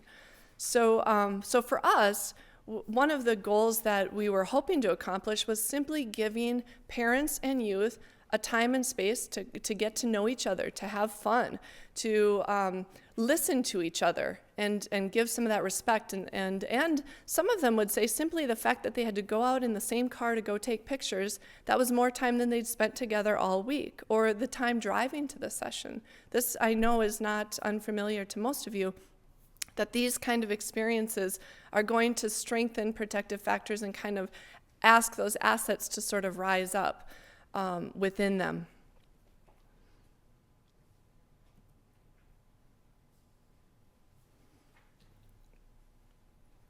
So I want to give a few examples of some of the themes that came out of our groups from the US and from Mexico, and then I'll wrap up and give time to Marta to share from a mother's perspective what being a part of the Photo Voice groups was like for her and for her family. So interestingly enough, a lot of photos came out from youth and from adults here in Minnesota that fell into some of these categories around culture and nostalgia, missing home. They talked a lot about coming for opportunity, education for their children. Of course, fears around deportation. A handful of our groups occurred in 2009, 2010. The last groups occurred a few months ago, but that was around the time the Arizona law was being debated and being passed, and so there was a lot more fear and just worry coming up around immigration reform and defending the rights of immigrants. You had, this is a beautiful picture, the mango one, taken by a 17-year-old girl. She did not have legal status, her sister did, and they were both here doing this group with us. And this girl took this picture of these mangoes, and she said, "Here are our mangoes, you'll import them, but you're not welcoming us." And it was a very powerful message, wasn't it? It was beautiful and compelling, and she had a very nice way of articulating. An interesting side story, she and her sister both returned to Mexico to attend the university. And when we were in Morelos, in their small community, those two girls ended up co-facilitating one of our future groups there in Mexico. So it was a beautiful progression from being a participant to then being a young adult who could facilitate a group and develop some of those leadership skills. For me, it's a beautiful success story and an example where we can use groups and strategies like this to benefit the person in the moment, but also think about those future opportunities. It's not an opportunity that you would inherently have with CBT or some of our other professional therapeutic interventions, but from a health promotion perspective, these kind of leadership opportunities are nice. Examples of themes that happened in Mexico. So in the US, you heard about nostalgia, missing home. In Mexico, we heard family members talk about feeling abandonment. We heard them talk about unusable resources because farms weren't being maintained. You know, the men were gone, the fathers were gone. There wasn't anyone to do the work to help upkeep the homes. Certainly talked about this interesting dynamic of the elder parents not only being neglected, but being asked to parent the skipped generation, the generation of children. And then, of course, you had some of these pictures of tortas and hamburgers from McDonald's and this kind of interesting shifting away from what might be viewed as a healthier, well, I would argue a torta is much healthier than a McDonald's burger, but this identity of, are you Mexican? And they would talk to the family members in the US, and they would perceive that those residing in the US were shifting their identity and they were changing who they were. And again, these were just perceptions, but they came up, and they were very valuable ideas and opinions that were shared. So then what we did is we took these themes and we linked some of them to potential policy implications. I think I have a quote here. In the Mexican groups, this was in Mexico, and here's a quote from some of the parents. Many parents who migrate do so to give their children the best, which turns out to be material things. But in reality, is it better for the children? The children receive many material things without doing anything and not value, and parents are creating parasites. This was a perception of one of the parents or grandparents who was still residing in Mexico. It's very interesting. One participant said, "Pisano, how do you love your family? Sad or happy, together or separate?" Talking about family unity and reunification. So back to policy implications, you can see that folks came up with nice ideas and suggestions. We guide the group to come up with their own recommendations and provide input when it makes sense. But you can see where policy implications can be very simple, they can be sophisticated, but the idea is that group members feel that they can contribute an idea, that they are offering something that could potentially change. I have an example that I don't give here, but in North Carolina, a colleague used photo voice with youth who are taking pictures of their environment as well. And a boy took a picture of a school ceiling, and the ceiling was just like full of whatever it was, mold, and it was just falling apart and crumbling. And that youth did not originally want his photo included in the exhibit. He was embarrassed to show that this was a school he attended. It ended up in the exhibit. He was convinced to put it there. Some legislator on some decision-making level walked through the exhibit, was on the phone, and within 48 hours, the ceiling was fixed. Now that young man, and I'm not saying that happens all the time because we all know it doesn't, but that young man had an immediate sign or proof or evidence for him that his voice and his work could lead to a change that could better his life. That's a powerful message. Again, it doesn't happen as quickly for most of us, for most of the issues we're working with, but those little successes really are nice. The exhibit days can look very different. You see one that actually was on the far left. That exhibit might have been at one of the charter schools in South Minneapolis, but then it also rotated to one of the clinic systems in Minneapolis and was in one of their rooms for a while. And then the bottom right is in Mexico in the community. Again, a community of about 3,000 people, and I believe they had over 500 people, so that's a pretty high percentage come through the little exhibit that they put up in the plaza that day. You can use poster boards, you can frame them, you can make it electronic. The city of Minneapolis has actually done some really nice work with Photo Voice with youth around violence and violence prevention, and I can give you some of the links to YouTube clips and things that they've done to show those. And then celebrating completion. We, of course, all like to celebrate and reflect on what we've accomplished. There are sometimes those sad moments. People don't want the group to end. And then there's discussion within the community partnering organization about continuing some sort of format. Or, as I've mentioned, identifying members of the group that would like to lead or be a part of leading a future group. So we sort of create this system of replicating itself. I think my YouTube link here is simply a clip of one of the mothers and daughters encouraging someone to do Photo Voice. I think it's just really brief. Most of them are in Spanish, but no, I don't know if I can get it. Anyway, I have a few YouTube links. Most of them are in Spanish, but what happened is my mothers and daughters, some of them were very interested in recording little messages that would encourage future participants. So they actually did a bunch that were in Spanish, and they were used in Mexico to help recruit folks for the groups there. And it was simply mothers and daughters mentioning what they liked about it, and you'll hear from one of our mothers here, so you don't necessarily need the YouTube. I would welcome you to contact me. Let me know if you, of course, have any questions or interest. I think that this is a tool that can be used in a lot of different contexts with a lot of different populations and topics. Probably not for everything. And I would also be remiss if I didn't point out that there are a lot of people I collaborate with to do these Photo Voice groups. Sandy Lindgren is a close friend and colleague, a social worker who has helped develop the protocol and the format with me. Rodolfo, Blanca, a lot of other folks who have served as facilitators, Hema, Edgar. There's just beautiful people who really have come alongside and seen the benefit of this kind of an approach. So I thank you for your time, and I think at this point I'll have Marta and Gabriela come up and speak to just a little bit of what it was like engaging in the Photo Voice project. So let's see, do you want to stand? Can they just stand here with me?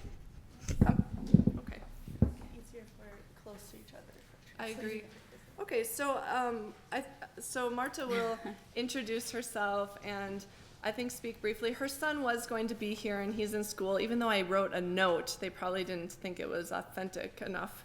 I didn't have the qualifications to release him from school. But I'm really honored that you're here, Marta, and that you'll share briefly. Yes. Okay. Hi, good morning. I speak a little bit English. Hola, buenos días a todos. Mi nombre es Marta Martínez. Good morning to everyone. My name is Marta Martinez. Soy del sur de México, del estado de Oaxaca. I'm from southern Mexico, from the state of Oaxaca. Soy de la Sierra Juárez. I'm from the Sierra Juárez. Bueno, mi experiencia con Foro Boys ha sido, yo creo, una de las mejores experiencias. Le agradezco aquí a Carolina por haberme invitado. Well, my experience with Photo Voice has been one of the most wonderful experiences that I have had, and I want to thank Carolyn here for the opportunity. Yo entré a este proyecto a través de la escuela, me llamó Gema Beltrán. Mi hijo hoy no pudo venir por la escuela, pero yo estoy muy contenta de estar aquí. I started this project through my son's school, and he wasn't able to be here today, unfortunately, because he has to be in school, but he was also very involved in the project. Bueno, lo que yo aprendí de Foro Boys fue que nosotros podemos expresar muchas cosas a través de las fotos. What I learned from Photo Voice is that we can express so many things through our photography. Durante las semanas que estuvimos reuniéndonos, varias familias, conocí yo a mucha gente de Centroamérica como Guatemala, Ecuador, Perú, paisanos míos también de México. While I participated in this project, I met people from all over Central America, Peru, Ecuador, also other people from my own home country of Mexico. Yo aprendí ahí que, bueno, una de las cosas que más me impactó fue que a través de ese proyecto he aprendido a tener más comunicación con mis hijos, con mi familia. A través de esas fotos he aprendido a valorar más lo que es la vida, a las demás personas. Through these pictures, I've learned to value the way that I interact with my family, with my kids. It's changed how I interact with them.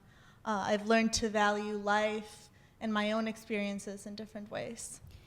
Cada familia, como ella lo decía, estuvimos llevando fotos cada semana, compartimos ideas, de ahí sacamos conclusiones e hicimos, yo pienso que desde entonces cambiaron las vidas de esas familias. From the beginning of this project, each family would bring their own pictures and share them with each other, and we started to draw conclusions from our experiences, where there may have been overlap, what our different experiences had been, and that's where it all started. En especial pienso que más que nada los niños, los jóvenes que participaron, bueno, mi hijo desde entonces su forma de pensar, su forma de ver la vida es aún mucho más, él ahora le echa mucho más ganas a lo que es al estudio, valora más a sus hermanos, nos valora más a nosotros como padres y ayuda en lo que él puede en muchas cosas. It's very clear to me the positive impact that this project had on the youth. I see it in my own family, in my son. He values us as a family and individually as well. He values his studies much more, values himself much more. It's affected his own personal view of the world around him. Creo que fue y es un gran proyecto porque ahí se habló sobre discriminación, se habló sobre humildad, religión, comunicación, violencia, de todo. Entonces, creo que es muy bueno seguir, si hay la posibilidad, yo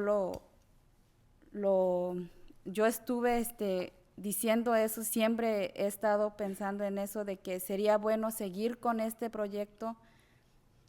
Yeah, it's a wonderful program. It provides a space and a way to talk about things such as religion, humility, violence, very serious themes that affect the family and affect the community. And it's absolutely necessary to continue it with the proper funds and support system.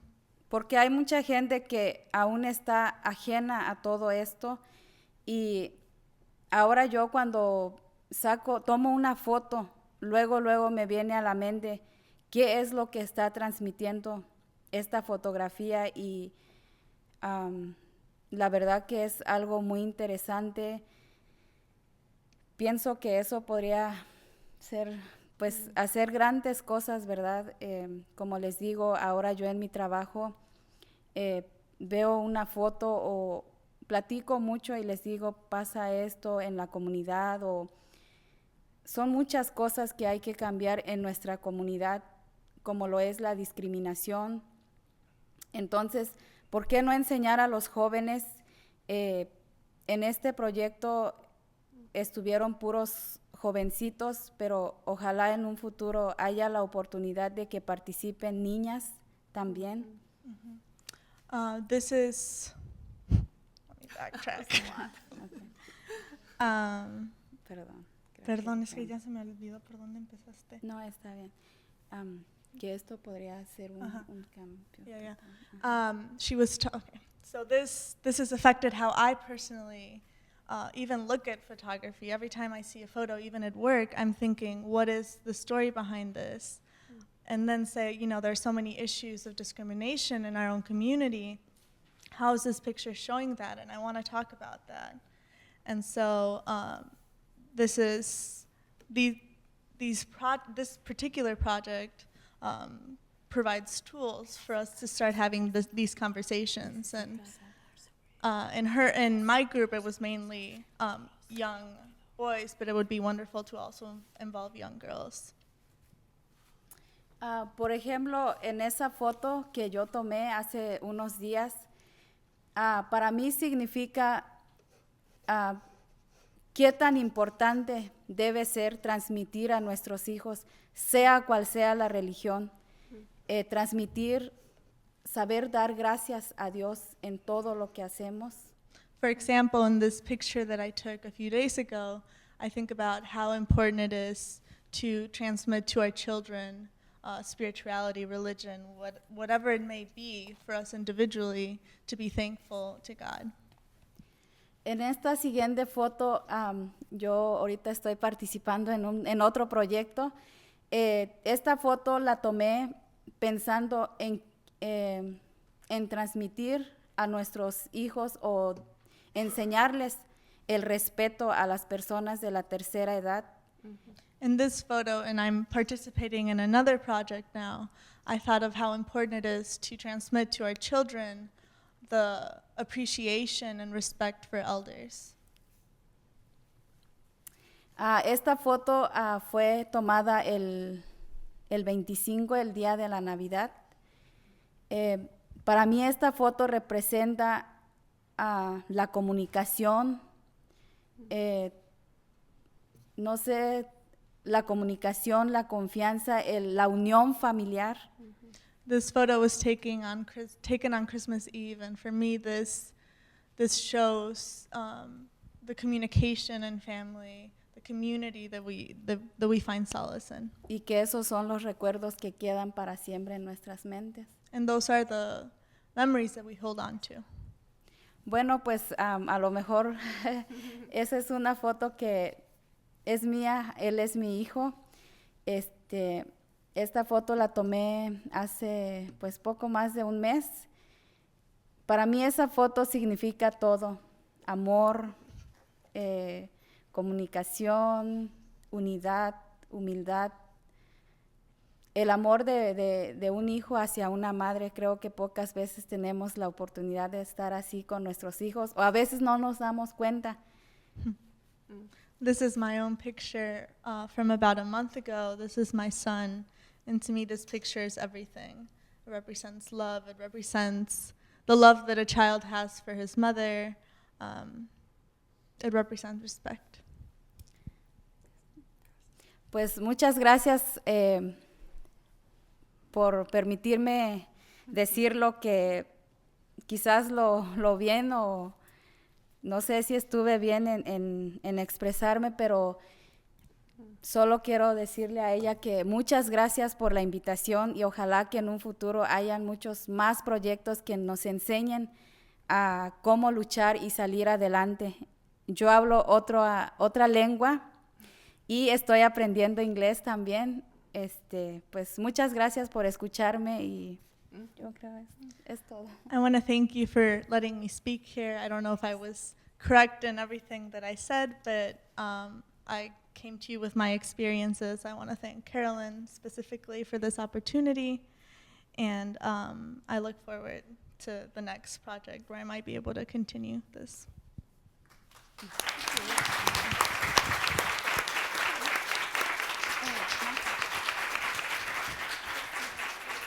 Thank you. My name is Terry Michaels. Judy mentioned me earlier today. I work at the Children, Youth, and Family Consortium, and I'm our Children's Mental Health Lead. And a few comments before we do our last Q&A here. We aim in our work to work at the intersection between research and practice, and that's what these sessions are designed for. So it's important for us to keep learning as much as we can about both the experiences of children and their families and the practitioners who serve them, and the research who have chosen to build their careers around these topics. So I want to first of all thank all our presenters for their participation in this process. We learn from everybody's perspective. Thank you, Marta. You're welcome. And thank you in particular to your clients. If you could pass on our thanks to those who shared their words and wisdom with us today. And we also appreciate the thoughtful participation of all of our audience members, and we have them all over the state. So I would encourage our members at our host sites around Minnesota to stay with us for these last minutes of conversation. We keep learning from your comments and questions, from your emails to us. We have focus groups around the state.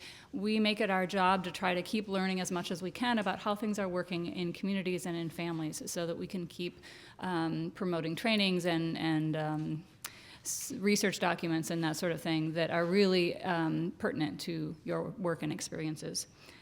So I'm going to open it up for question and answer. If you have questions and you're in a host site, please email them to us. If you're here in the audience, we have a microphone, and we also have the index cards in your folders. I have a question. I know this is maybe really boring, but I have clients that are from a lot of different cultures, and oftentimes when I'm on home visits, one of the things I worry about is referring them to resources when they don't have medical coverage. So I'm wondering, the Center for Victims of Torture, if these people really, and I've had some, women that are pretty depressed and really do need to be seen in a place where they could be, their cultural needs would be met. But I do worry about that, and I'm wondering how you handle that. How we handle referring. How you handle them not having medical coverage to cover the cost. Okay.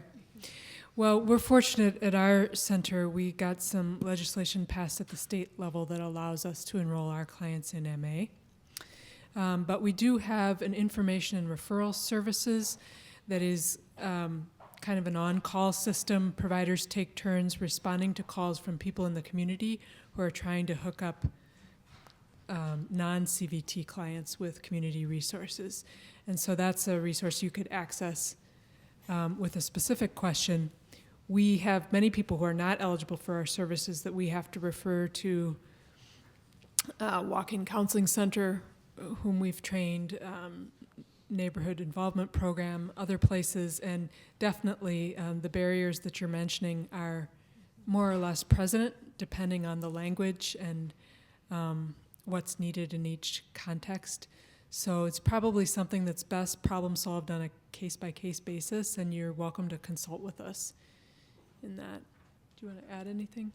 I think too, CBT has had a lot of providers that have worked at the center and then left, and I know that some of them also are willing, because they believe in the mission of working with certain populations, that they are open to discussion about providing services. So I think it really would be good if you do have clients that you're worried about to contact us, and we do put a lot of thought into where we can refer and what resources are out there for clients.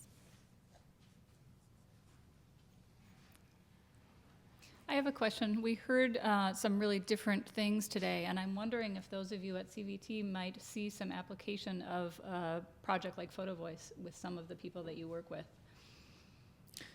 Sure. I think, we try to be as open as possible to whatever form the client wants to tell their story, and if it were through photographs, or in one of our community-based projects, if that made sense as a way to inform recommended changes, as Carolyn was saying it is intimately linked with. I think, yeah, I could definitely see applications. And one of the reasons we wanted to give you as much variety as possible is to encourage that kind of creativity.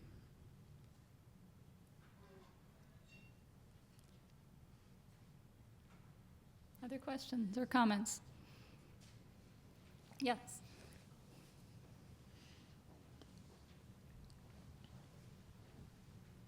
Hi, I have a question about the Photo Voice projects in terms of, since they are sort of on the border between research and intervention in terms of gathering information as well as actually assisting a community to have some cohesion and find connection within the community around an issue. Where does that funding usually come from, or where are you getting grants for that, and how does that start? Does it usually start from a researcher coming in from an academic setting, which I feel like is mainly what we heard about, or is it often the community who's asking to have their voice heard, or is it a policymaker wondering what is the perspective around an issue? So could you talk about how that really starts and where that comes from? Mm-hmm. I think in my experience, I can say that probably all of the Photo Voice projects have really stemmed from the community articulating a need and a desire, and then partnering with researchers to help get the funding from somewhere to actually do it. In Wisconsin, the health center staff wrote the grant and put the Photo Voice wording into the grant, having no idea what it was or even how to do it, but then they got the money. So I think I could give you a variety of ways in which it's happened. The ideal is that it's generated from the community, and oftentimes now more and more folks are familiar with this as an approach. So I have had community members simply approach and say, we have this problem with suicide in the community, and we really want to use photos to demonstrate X, Y, and Z, but we don't have any money. And so I'll partner with them to identify creative sources of funding. So far, most of the money has come from foundation grants, or in my case, nursing society funding sources that I can tap into. Hennepin County did support this last project in Bloomington with some of their youth development funding that they had available. Certainly it's not going to be a reimbursable type of sustainable approach in that way, but I think we can be creative. And generally, I don't see it as a research thing as much as I see it as really a community owning and really grassroots level implementation kind of project. The research comes alongside when we administer surveys or we do evaluative type focus groups, but the process itself, in fact, in the literature is not well researched, and therefore it's not anywhere near being any sort of evidence-based approach. But that might come with time. I think we need to be creative as well with tapping into some of the arts funding sources. Target isn't an arts-based, but they certainly have cameras. National Camera Exchange has worked with me to give me very nice cameras at extremely reduced prices. I think there are those arts-based or those camera-type companies that would probably have a lot of interest in supporting. It's just taking the time to find them and request, really. Good morning. So this is another question for Photo Voice. Just, when the exhibit is over, Do you have, or do you do any sort of kind of follow-up session or talk or work with the participants about how they can take some of the learnings that they are bringing away from this process and apply that into, life moving forward? I think, you mentioned that for a lot of these participants, they really see this group as a community. So how are you helping them or providing them with the skills or techniques to kind of maintain that community, if that's possible, as well as some of the things that they're learning and taking away from this experience? Good. That's a great question.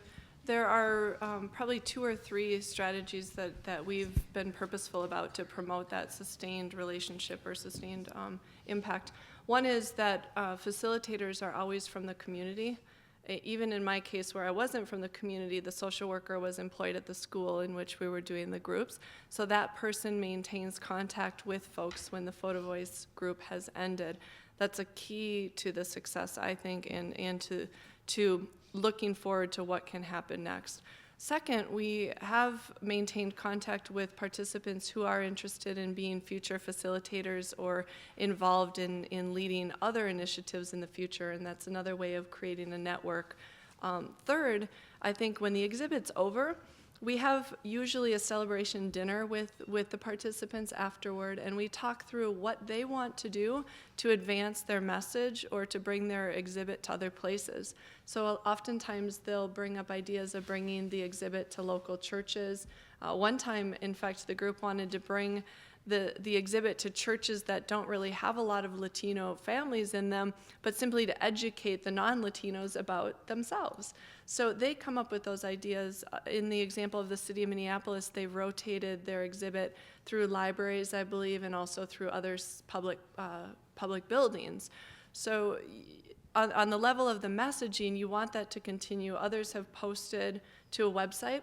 And we did that with the groups between US and Mexico, so the participants in both countries could see photos from each country and kind of learn from one another that way. I think that gets at it on a few different levels for you. Thanks for the question. I have a question for Marta. Yes. You said you're looking forward to the next project.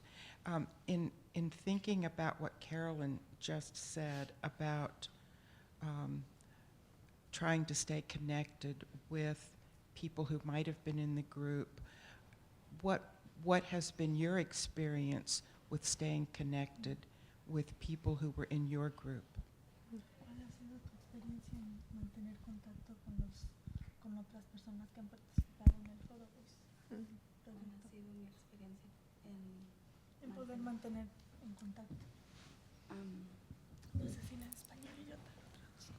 Pues mi experiencia ha sido en una de las cosas en conocer más de las culturas de las otras familias. One of the things has been in learning more about other families' cultures that are coming in. A valorar más nuestras raíces, especialmente. To value more our own roots, our own cultural roots. Y podría ser valorar más nuestras raíces y hacer que los jóvenes convivan más. Los jóvenes que participaron en el proyecto, ahora ellos conviven más. Nosotros como padres, a veces cuando surge algo, hay más comunicación o pedimos la opinión de esos padres. Para mí, eso es lo más interesante. One of the main things is also making it possible for youth, for different young participants to be able to get together, learn more about each other, kind of form these bonds. And, it creates new ways for us to communicate with each other as far as also between the parents. But I think the youth, like, creating ways for the young people to stay in touch is one of the key ways. We have a question. Oh, excuse me. Some of the families have left the school since the group ended, and I think that is an ongoing challenge for some, is maintaining that supporter relationship. And in some groups, they've disbanded and never continued meeting. In others, the mothers decided to start meeting outside of the school And they kept doing that for a while. Yep. We have a question from Worthington. As a rural district, how would we best go about finding resources for our large refugee population, primarily Karen, who are coming to us from refugee camps? Okay, I'll respond to that. I'm going to recommend that person contact a specific staff person at CVT who has worked a lot with the Karen community locally and can connect you with some of the local leaders who might be best able to advise regarding Karen who are in the Worthington area. Her name is Evelyn Lennon, and you can call our main clinic number and ask to be transferred to her, and that number is 612-436-4840. We have worked a lot with the Karen community here in the metro area to develop a mental health screening tool adapted for the Karen culture and language. And we are also this year starting a project in a primary care clinic to embed mental health services in a primary care setting where there's a large Karen population. That's at the Health East Roselawn Clinic. And so through those specific projects, we do have a number of community connections, and I think that would be the best starting place to get at that question. Great. We have another question over here. I'm wondering for Center for Victims of Torture, how long you're actually seeing people. It takes a while to build a relationship, and you're really diving in. So I'm wondering about that. And then you also mentioned like second generation impact for using them as interpreters, but I'm also wondering about the trauma that they experience secondarily, and if you're seeing them as family or individually after you're done working with one level, or how you're working with that. Okay, I'll take the first one. You can take the second one. Okay. So there's wide variability in the length of time people spend with us. There's no prescribed package or there's no limit on services. We don't charge for services. When we've looked at our data, it's an average of 18 months.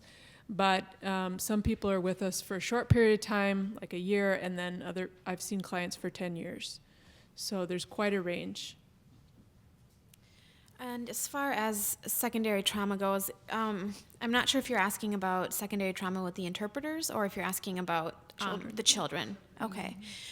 So that is very complicated because a lot of the times we're working with parents and their children are abroad, or we're not seeing the kids because the kids are at home going to school, not able to come in because of clinic hours, or not really necessarily wanting to connect with this part of their parents' history nor understanding it. So we do a lot of parenting work, but it's through the person that's in the room with us, providing education, talking with them about attachment and about how to process their trauma in a way that is safe for them and safe for their children. And we do encourage them to bring their kids in. Sometimes that happens, sometimes it doesn't. When it does happen, it's great because then we can see dynamics happening right in front of us, and we're able to talk about things and provide education to both the kid and the parent. But if not, then a lot of it is through them and oftentimes across borders. And we've done some children's groups in the school, so support groups for refugee children. There's a question in the back here.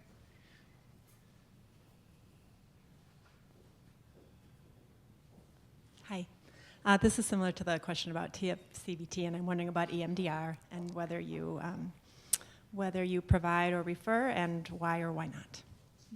Why what? Why or why not, if you use EMDR with victims of torture. I went through the level 1 EMDR training. I have not used it with our population. I have heard that it can be particularly effective for nightmares, anecdotally.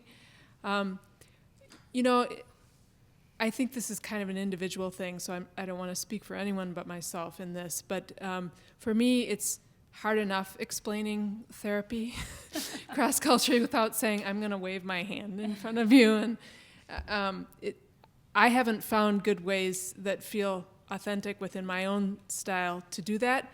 Now, we had an Iraqi psychologist who's since gone back to the Middle East, who was an expert in EMDR and was using it successfully with our clients. So I don't know much about it, but I know that it just depends on the clinician, and it certainly can be another tool in the toolbox.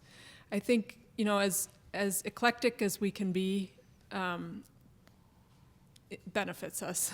So I'm pretty pragmatic as far as those things go. If someone finds it helpful, great.